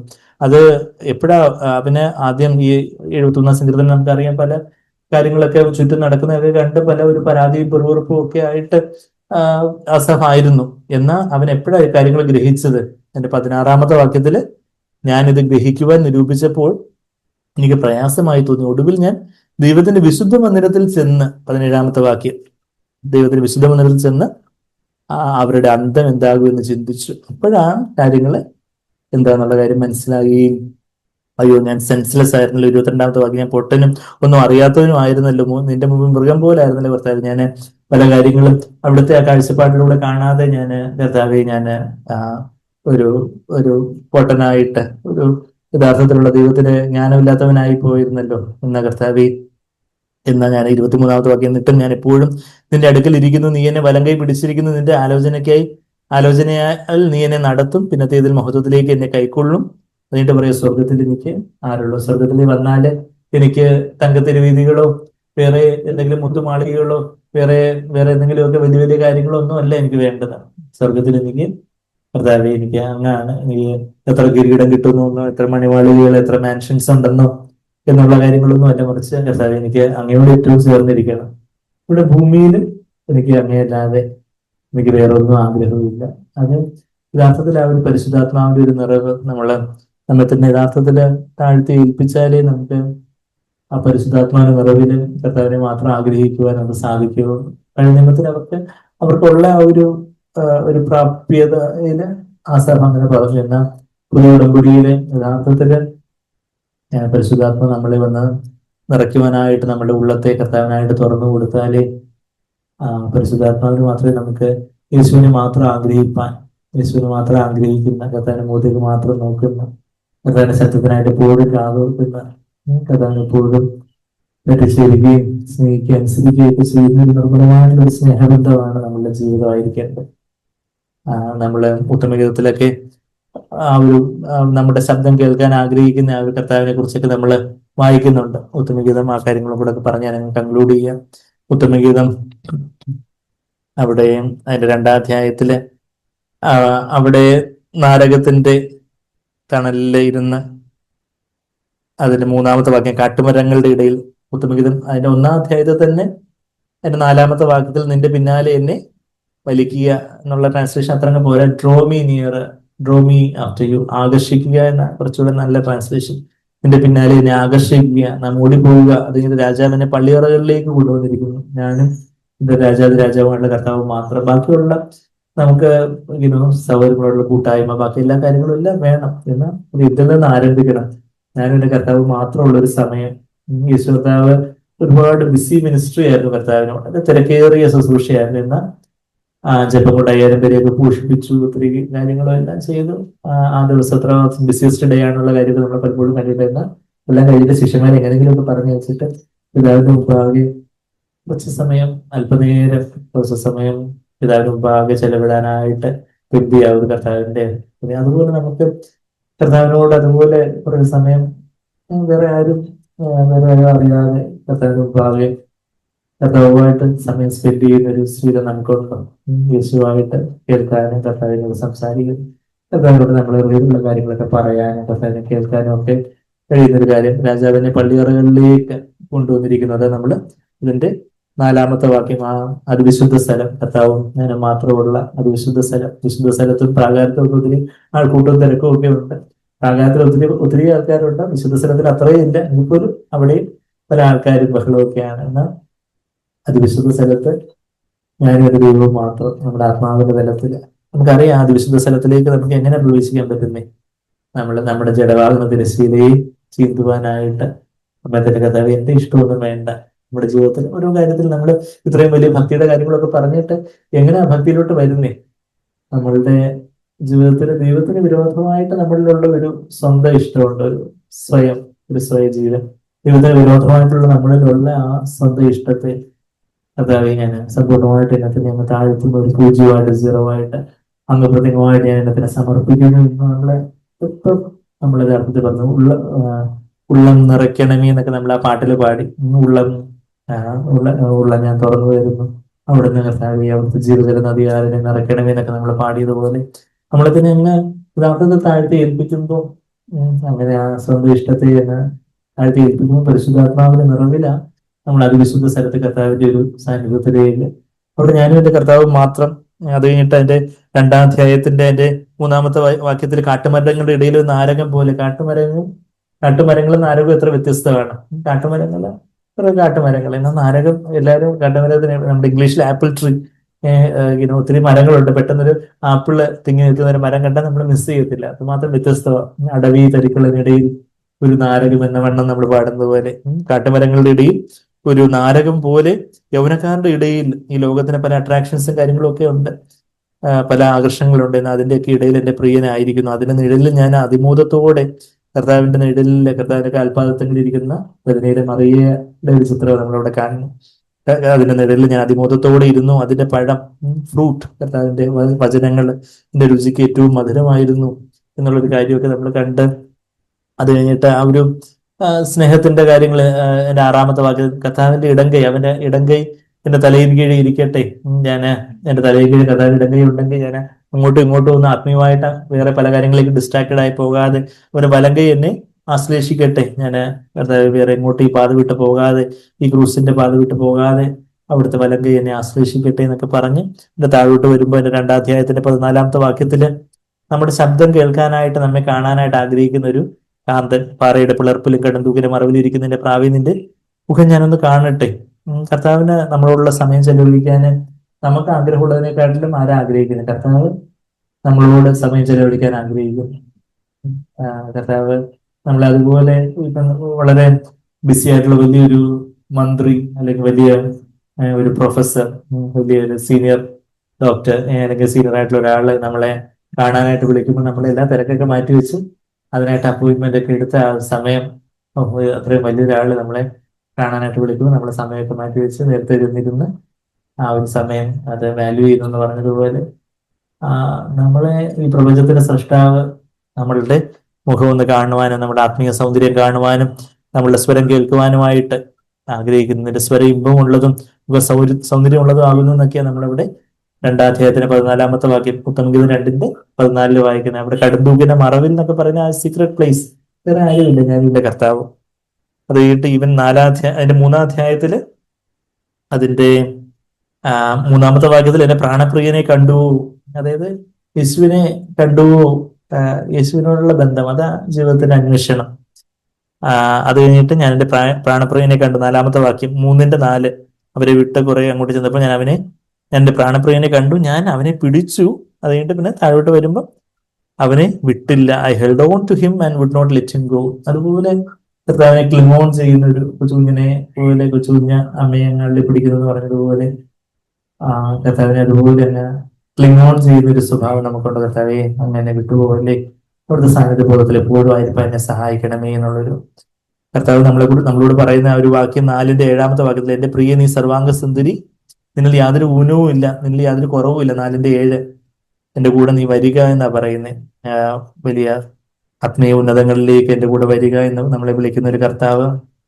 അത് കഴിഞ്ഞിട്ട് ആ കെട്ടിയടച്ച തോട്ടത്തിന്റെ കാര്യമൊക്കെ നമ്മൾ അതിന്റെ 12-ാമത്തെ വാക്യത്തിൽ കെട്ടിയടച്ച തോട്ടം, അടച്ചിരിക്കുന്ന ഒരു നീരുറവ്, മുദ്രയിട്ടിരിക്കുന്ന ഒരു കിണർ, ഈ പൂന്തോട്ടത്തില് ഏത് പ്രതികൂലത്തിന്റെയും അനുകൂലത്തിന്റെയും ഒക്കെ കാറ്റ് വീശിയാലും സുഗന്ധം വീശുന്ന ഒരു കിണറായിട്ട് സുഗന്ധം വീശുന്ന ഒരു തോട്ടമായിട്ട് ഞാനായിരിക്കട്ടെ. അത് കഴിഞ്ഞിട്ട് ചെറിയൊരു അനുസരണക്കേടില് കർത്താവിന്റെ സാന്നിധ്യം ഒന്ന് പിരിഞ്ഞു പോകുന്ന ഒരു കാര്യമൊക്കെ നമ്മൾ 5-ാം അധ്യായത്തിൽ വായിക്കുന്നുണ്ട്. ചിലപ്പോൾ നമ്മളുടെ എന്തെങ്കിലും ഒരു കുറവ്, സാന്നിധ്യ ബോധം നഷ്ടപ്പെടുന്നു. അത് കഴിഞ്ഞിട്ട് അവള് നിന്ന് അന്വേഷിക്കുകയാണ്, ബാക്കി പലരോടും ചെന്ന് ചോദിക്കുക. 7-ാമത്തെ വാക്യം നഗരത്തെ ചുറ്റി സഞ്ചരിക്കുന്ന കാവൽക്കാർ എന്നെ കണ്ടു, അവരെന്നെ അടിച്ചു മുറിവേൽപ്പിച്ചു. നമ്മൾ ഈ കർത്താവിനോടുള്ള വലിയ ഡിവോഷന്റെയും ആത്മീയ ആയിട്ടുള്ള ആ ഒരു ഭക്തിയുടെ ഒക്കെ കാര്യം എല്ലാവർക്കും ഒന്നും ദഹിക്കുന്നില്ല. ചിലര് ഒരു ഭക്തി എന്ന് പറഞ്ഞു കഴിയുമ്പോൾ നമ്മളെ നിന്ദിക്കുകയും പരിഹസിക്കുകയും ഒക്കെ ചെയ്യും. എന്നാൽ അവരെന്റെ ഷോളും കൂടി എടുത്തുകൊണ്ട് മൂടുപടം കൂടി എടുത്തു കളഞ്ഞു എന്ന് നമ്മളവിടെ വായിക്കുന്ന ഇത് 7-ാമത്തെ വാക്യത്തില്. എന്നാ എന്റെ കർത്താവ്, എന്റെ കാന്തൻ, എന്റെ പ്രിയൻ, 10-ാമത്തെ വാക്യം എന്റെ പ്രിയൻ വെണ്മയും ചുവപ്പും ഉള്ളവൻ 10,000 പേരിൽ അതിശ്രേഷ്ഠൻ തന്നെ. എന്റെ 16-ാമത്തെ വാക്യം 5:16 അവന്റെ വായ് ഏറ്റവും മധുരമുള്ളത്, അവൻ സർവാംഗ സുന്ദരൻ തന്നെ. യെരൂശലേം പുത്രിമാരെ, ഇവനത്ര എന്റെ പ്രിയൻ, ഇവനത്ര എന്റെ സ്നേഹിതൻ. നമ്മളുടെ ബെസ്റ്റ് ഫ്രണ്ടായിട്ട്, ബെസ്റ്റ് ഫ്രണ്ടോണ് അർത്ഥം നമുക്ക് ഭാര്യ പറയണം. നമ്മൾ പറഞ്ഞതിൽ തന്നെ ദ ബെസ്റ്റ് ഫ്രണ്ടായിട്ട് ആരാ? നമ്മുടെ ഏറ്റവും ബെസ്റ്റ് ഫ്രണ്ട് യേശു തന്നെയാണോ? നമ്മുടെ ഹൃദയത്തിലേക്ക് കർത്താവ് നോക്കുമ്പോൾ കർത്താവ് തന്നെയാണ് നമ്മുടെ ബെസ്റ്റ് ഫ്രണ്ടായിട്ടിരുന്നു ഉള്ളത്. അതിന്റെ 6-ാം അധ്യായത്തിന് 3-ാമത്തെ വാക്യത്തില് നമ്മളൊരു വാക്യം വായിക്കുന്നുണ്ട്, ഞാൻ എന്റെ പ്രിയനുള്ളവൻ, എന്റെ പ്രിയൻ എനിക്കുള്ളവൻ എന്ന് വായിക്കുന്നുണ്ട്. എന്നാൽ അതിന്റെ 2-ാം അധ്യായത്തില് അതിന്റെ ഓർഡർ നേരെ റിവേഴ്സാ. 2-ാം അധ്യായത്തില് അതിന്റെ 16-ാമത്തെ വാക്യത്തില് എന്റെ പ്രിയൻ എനിക്കുള്ളവൻ, അതായത് എന്റെ പ്രിയൻ എനിക്കുള്ളവൻ, എനിക്ക് കർത്താവ് എനിക്കുള്ളതാ, കർത്താവിന്റെ അനുഗ്രഹങ്ങളൊക്കെ എനിക്കുള്ളതാന്നുള്ള ഒരു ആത്മീയ ശൈശവം ആണ് അവിടെ 2-ാം അധ്യായത്തിന്റെ 16-ല്. എന്റെ പ്രിയൻ എനിക്കുള്ളവൻ, ഞാൻ അവനുള്ളവൻ. എന്നാൽ 6-ാം അധ്യായത്തിന്റെ 3-ാമത്തെ വാക്യത്തിലേക്ക് വരുമ്പോൾ കുറച്ചുകൂടി ഒരു പക്വത നമ്മൾ കേട്ടിട്ടുണ്ട്. അവിടെ പറയുന്നത് ഞാൻ എന്റെ പ്രിയനുള്ളവളാണ് കർത്താവ്, ഞാൻ എന്നെ തന്നെ അങ്ങ് അവിടത്തേക്ക് തരുന്നു. പിന്നെ അഫ്കോഴ്സ് അവിടുത്തെ എല്ലാം അവിടുന്ന് എനിക്കുള്ളവളാണ്. എന്നാൽ കുറച്ചുകൂടെ മെച്യൂരിറ്റിയിലോട്ട് വരുമ്പം 7-ാം അധ്യായത്തിന്റെ 10-ാമത്തെ വാക്യത്തില് ഇംഗ്ലീഷില്, മലയാളത്തിൽ 11-ാമത്തെ വാക്യം ഞാൻ എന്റെ പ്രിയനുള്ളവൾ എന്ന് പറഞ്ഞിട്ട് അവൻ എനിക്കുള്ളവെന്ന് കൂടെ പറയുന്നില്ല, അവന്റെ ആഗ്രഹം എന്നോടാകുന്നു, എന്നെ തന്നെ ആഗ്രഹിക്കുന്ന ഒരു കർത്താവ്. അത് കഴിഞ്ഞിട്ട് ഒരുമിച്ച് കർത്താവിന്റെ കൂടെ ശുശ്രൂഷയ്ക്കായിട്ട് പോകുന്ന കാര്യമൊക്കെ അവിടെ 7-ാം അധ്യായത്തിന്റെ 12-13 വാക്യങ്ങളിലൊക്കെ നമ്മൾ കാണുന്നുണ്ട്. അത് കഴിഞ്ഞിട്ട് കർത്താവിനെ ചാരി വരുന്ന ആ ഒരു കാര്യം 8:3 ആ ഒരു കർത്താവിന്റെ കരങ്ങൾ നമ്മളെ ആശ്ലേഷിക്കുന്ന കാര്യം നമ്മൾ 2-ാം അധ്യായത്തിൽ വായിച്ചതുപോലെ ഒരു വാക്യം 2:6 വായിച്ചതുപോലെ 8:3 വായിക്കുന്നു. അത് കഴിഞ്ഞിട്ട് പിന്നെന്താ, മരുഭൂമിയിൽ ചാരി വരുന്ന ആ കർത്താവ്, ചാരി വരുന്ന സഭയാകുന്ന നാം കർത്താവിനെ ചാരി വരുന്ന ഒരു മരുഭൂമി യാത്രയാണ് എന്നുള്ളൊരു കാര്യം അതിന്റെ 8:5 നമ്മൾ വായിക്കുന്നത്. അത് കഴിഞ്ഞിട്ട് അവിടെ നമ്മുടെ ഹൃദയത്തിലും കരങ്ങളിലും ഒക്കെ കർത്താവിനെ മുദ്രയിടുന്ന കാര്യമൊക്കെ അതിന്റെ 6-ാമത്തെ വാക്യത്തില്, ഉയറിയ വെള്ളങ്ങൾക്ക് ശമിപ്പിക്കാൻ കഴിയാത്ത ഒരു സ്നേഹം 7-ാമത്തെ വാക്യം. ഇതെല്ലാം വായിച്ച് എന്തിനാ നമുക്ക് പരിശുദ്ധാത്മാവ് തന്നെ നമുക്ക് കർത്താവിനുള്ള ഒരു ആദ്യ സ്നേഹം വെളിപാട് 2:4 നമ്മൾ ആദ്യ സ്നേഹത്തെ കുറിച്ച് വായിക്കുന്നു. 2 Corinthians 11:2-3 വാക്യങ്ങളിൽ നമ്മൾ നിർമ്മല വിവേകാഗ്യമായ ഭക്തിയെ കുറിച്ച് നമ്മൾ വായിക്കുന്നു. നമുക്ക് വചനങ്ങളൊക്കെ അറിയാം. എന്നാൽ പരിശുദ്ധാത്മാവിനെ നമ്മളെ ഉണർത്തണം. കർത്താവ്, ഞാൻ ഇതുവരെ അങ്ങയെ സ്നേഹിച്ചതിൽ അധികമായിട്ട് അങ്ങയെ സ്നേഹിക്കാൻ ആഗ്രഹിക്കുന്നു. അതിനായിട്ട് കർത്താവിനെ സഹായിക്കണം. അവിടുന്ന് അങ്ങയെ മാത്രം ആഗ്രഹിക്കാൻ ഒരു കാര്യം ഞാൻ ആഗ്രഹിക്കുന്നു, ഒരു കാര്യം ഞാൻ അപേക്ഷിക്കുന്നത് തന്നെ ഞാൻ ആഗ്രഹിക്കുന്നു. അങ്ങയുടെ സന്നിധി എനിക്ക് വസിക്കണം. അങ്ങയെ എനിക്ക് കാണണം, അങ്ങയെ കേൾക്കണം, അവിടുത്തെ ശബ്ദം കേൾക്കണം, അങ്ങയോട് എനിക്ക് സംസാരിക്കണം. അങ്ങനെ ഒരു വ്യക്തിപരമായ ഒരു സ്നേഹബന്ധത്തിലേക്ക് നമ്മളുടെ വരും ദിവസങ്ങളിലൊക്കെ നമ്മളുടെ ജീവിതം കുറച്ചുകൂടെ ഇതുവരെ നമ്മൾ അനുഭവിച്ചിട്ടുള്ള ഒരു ആഴത്തിലേക്കുള്ള ഒരു സ്നേഹബന്ധത്തിലേക്ക് വരുവാൻ തക്കവണ്ണം നമുക്ക് ഏൽപ്പിച്ചു കൊടുക്കാം. നമ്മൾ തന്നെ നമ്മളുടെ ഉള്ളം തുറന്ന് പ്രധാനമായിട്ട് ഏൽപ്പിക്കുകയാണെങ്കിൽ നമ്മുടെ ജീവിതത്തിൽ ഒരു പരിശുദ്ധാത്മാവിന്റെ സ്നേഹത്തിന്റെ നദി നമ്മളിലൊന്ന് നിറയും. അപ്പൊ ആ കർത്താവിനെ കൂടുതലായിട്ട് അറിയുവാനും കർത്താവിന് വഴികൾ നടപ്പാനും അങ്ങനെ അതുപോലുള്ള തീക്ഷ്ണമായ ഒരു സ്നേഹബന്ധം ഉണ്ടെങ്കിൽ കർത്താവിനെ അനുസരിക്കുന്ന കാര്യത്തിൽ നമുക്ക് വളരെ അത്രയും എളുപ്പമാണ്. എന്നെ സ്നേഹിക്കുന്നവൻ എന്റെ കൽപ്പനകളെ പ്രമാണിക്കും. യോഹന്നാൻ 14:15 വാക്യത്തിൽ 23-ാമത്തെ വാക്യത്തിൽ അതാണ് നമ്മൾ വായിക്കുന്നത്. എന്നെ സ്നേഹിക്കുന്നവൻ കർത്താവിന്റെ കൽപ്പനകൾ പ്രമാണിക്കുന്നത്. കൽപ്പന പ്രമാണിക്കണമല്ലോ എന്ന് വിചാരിച്ചത് പ്രമാണിക്കലല്ലേ, മറിച്ച് കർത്താവിനുള്ള സ്നേഹത്തിലാണ്. എന്റെ കർത്താവ് അങ്ങനെയാണോ പറഞ്ഞിരിക്കുന്നത്? കർത്താവ് അതുപോലെ എനിക്ക് അവിടുത്തെ പദ്ധതി എനിക്ക് അനുസരിക്കണം, അവിടത്തേക്കായിട്ട് നിലപാടെടുക്കണം, അതിനെ സഹായിക്കണം. മനുഷ്യരുടെ കൂട്ടുകെട്ടോ കാര്യങ്ങളോ അതൊക്കെ പിന്നെ അങ്ങിൽ നിന്ന് ഡിസ്ട്രാക്ട് ചെയ്യുന്ന എന്തെങ്കിലും കാര്യങ്ങളുണ്ടെങ്കിൽ ചിലപ്പം സോഷ്യൽ മീഡിയയോ യൂട്യൂബോ മൊബൈൽ ഫോണോ ഇൻസ്റ്റഗ്രാമോ ഫേസ്ബുക്കോ കാര്യങ്ങളോ ഒക്കെ ആണോ, വേറെ എന്തൊക്കെ കാര്യങ്ങളാണോ എന്നെ അങ്ങിൽ നിന്ന് അകറ്റുന്ന കാര്യങ്ങൾ, അതിൽ നിന്നൊക്കെ അവിടുന്ന് തന്നെ വിടുവിച്ച് മനുഷ്യരുടെ ആ കൂട്ടുകെട്ടിൽ നിന്ന് ഇന്ന് ചിലപ്പം അക്ഷരികമായിട്ടുള്ള മനുഷ്യരുടെ കൂട്ടുകെട്ടായിരിക്കത്തില്ല, ഈ സോഷ്യൽ മീഡിയയിലും യൂട്യൂബിലും ഒക്കെ ഉള്ള മനുഷ്യരുടെ കൂട്ടുകെട്ടിൽ നിന്നൊക്കെ വിടുവിച്ച് അവിടുത്തെ ആ മാർവോട് മറക്കണം, അവിടുത്തെ അവിടുത്തെ കൂടാരത്തിൽ എന്നെ മറക്കണം, തിരുനിവാസത്തിൽ എന്നെ മറക്കണം. നമുക്ക് പ്രാർത്ഥിക്കാം. കർത്താവിനോട് ആ സ്നേഹചരടുകളാല് ചേർത്ത് ബന്ധിക്കുക, അതൊക്കെ വേണം നമ്മൾ തന്നെ ഏൽപ്പിച്ചു കൊടുക്കാം. കർത്താവ് നമ്മൾ സഹായിക്കും. കർത്താവ് എനിക്ക് അവിടുത്തെ അങ്ങേ എനിക്ക് കണ്ടാൽ മതി. അതിന്റെ ആ തമിഴിലെ ഞങ്ങൾ വലിയൊരു വെച്ചൊക്കെ ആ പാട്ട് പാടായിരുന്നു. ഇമ്പയേസു രാജാവേ നാൻ പാർത്താൽ പോതും, ഇഹത്തിലെ മായാസുഖം വിട്ടാൽ പോതും. കർത്താവെ എനിക്ക് അങ്ങയെ കണ്ടാൽ മതി. കർത്താവെ എനിക്ക് അങ്ങാണ് എൻ്റെ എല്ലാം. ബാക്കി ലോകത്തിലെ അനേകര് കർത്താവെ ബാക്കിയുള്ളവരൊക്കെ എങ്ങനെ ആയിരിക്കുന്നു എന്നുള്ളതല്ല, മറിച്ച് കർത്താവെ എനിക്ക് എൻ്റെ യേശുവിനെ എനിക്ക് കണ്ടാൽ മതി. ഇഹത്തിലെ മായാസുഖമൊക്കെ വിട്ട് പരൻശില്പിയായിട്ട് പണിത ആ നഗരത്തില് അവിടുത്തോട് പരനോടുകൂടെ വാഴണം. ഇന്ന് തന്നെ, അന്ന് മാത്രമല്ല ഇന്ന് തന്നെ ആത്മാവിനെ കർത്താവിനോടുകൂടെ വസിക്കണം. അവിടുത്തെ ആലയമാകുന്ന എൻ്റെ ശരീരത്തില്, കുടുംബമാകുന്ന മന്ദിരത്തില്, സഭയാകുന്ന മന്ദിരത്തിലെല്ലാം കർത്താവെ അവിടുത്തെ മാതൃകാവകാരനായിട്ട് കർത്താവെ അവിടുത്തെ ആ അതിവിശുദ്ധ സ്ഥലത്ത് അവിടുത്തോട് ചേർന്ന് അങ്ങോട്ട് എനിക്ക് വസിക്കണം. ഒരിക്കലും പാപാന്തകാരത്തിന്റെ കുഴിയിൽ ഞാൻ മരിച്ചവനായിട്ട് കിടന്ന ഇടത്തു നിന്ന് കർത്താവിനെ ഉയർത്തിന്നോളം എന്നെ നിർത്തിയതാല്, ഉറപ്പുള്ള പാറയാകും ക്രിസ്തു നിർത്തിയതിനാൽ കർത്താവെ എനിക്ക് അങ്ങയെ കണ്ടാൽ മതി, എനിക്ക് അങ്ങയോട് കൂടെ ചേർന്നാൽ മതി. നമ്മുടെ ഹൃദയത്തിന്റെ ഒരു വലിയ ആഗ്രഹമായിട്ട് വാഞ്ചയായിട്ട് നമുക്ക് പാടാം. എനിക്കെന്റെ യേശുവിനെ കണ്ടാൽ മതി, ഇഹത്തിലെ മായാസുഖം വിട്ടാൽ മതി. എനിക്കെന്റെ യേശുവിനെ കണ്ടാൽ മതി, ഇഹത്തിലെ മായാസുഖം വിട്ടാൽ മതി.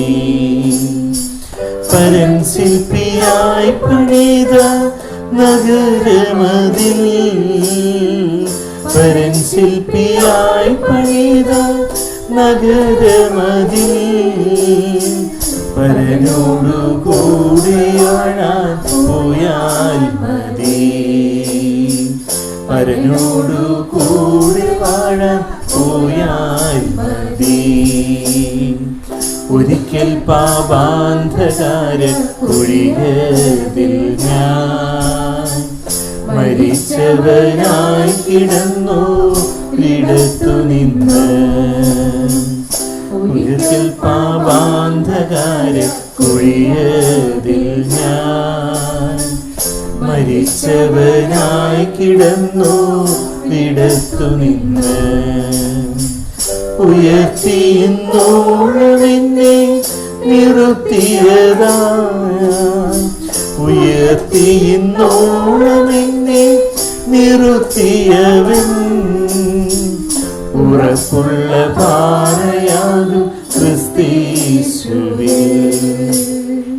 ഉറപ്പുള്ള പാറയാകും ക്രിസ്തീശുവിൽ. ഇവിടെ ഞാൻ വെറുമൊരു പരദേശി പോൽ. ഇവിടുത്തെ പാർപ്പിടമോ വഴിയമ്പലം.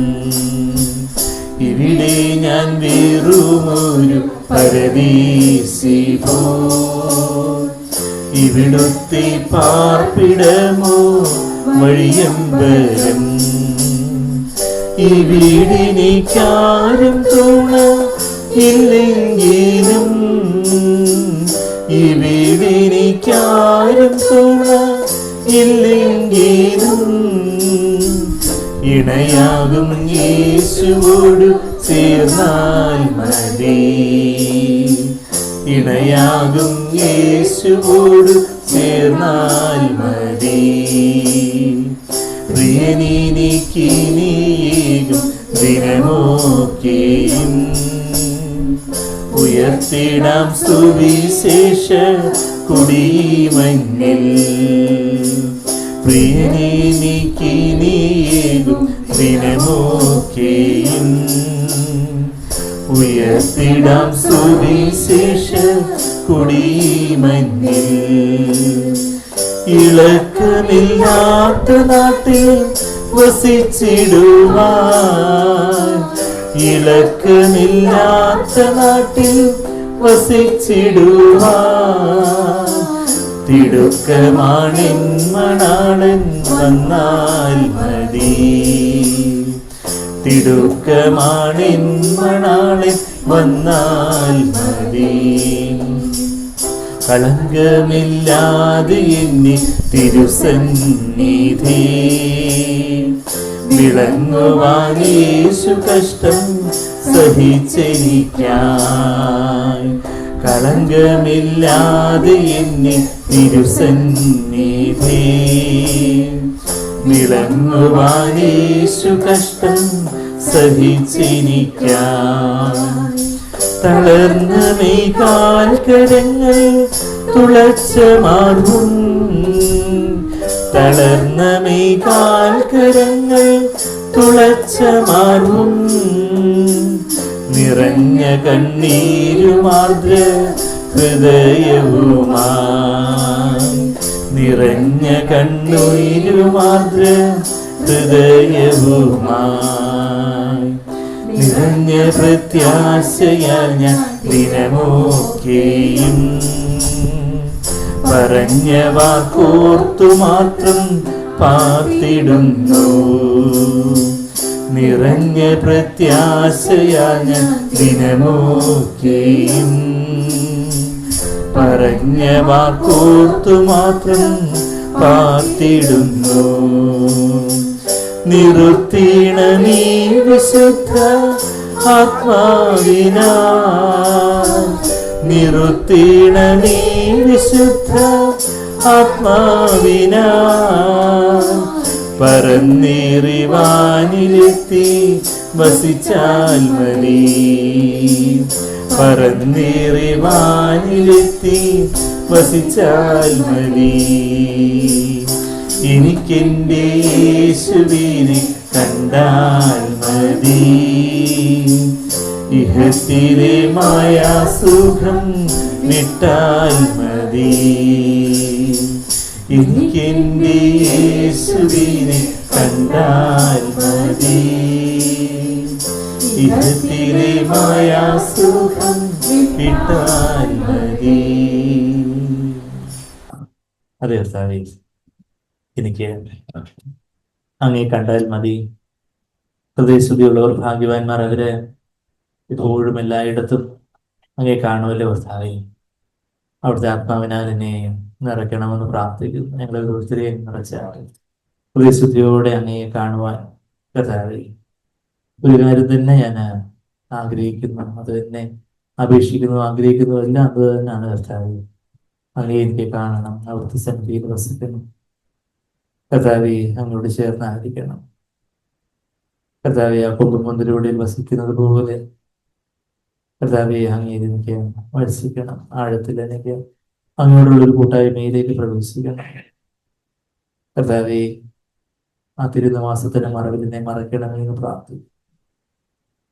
ഞങ്ങൾ ഓരോരുത്തരെയും കർത്താവെ വ്യക്തിപരമായിട്ട് കർത്താവെ അവിടുത്തെ മാർഗോട് ചേർത്താട്ട് അവിടുത്തെ ഇടങ്കരം ഞങ്ങളുടെ തലയിൽ കീഴിയിരിക്കട്ടെ.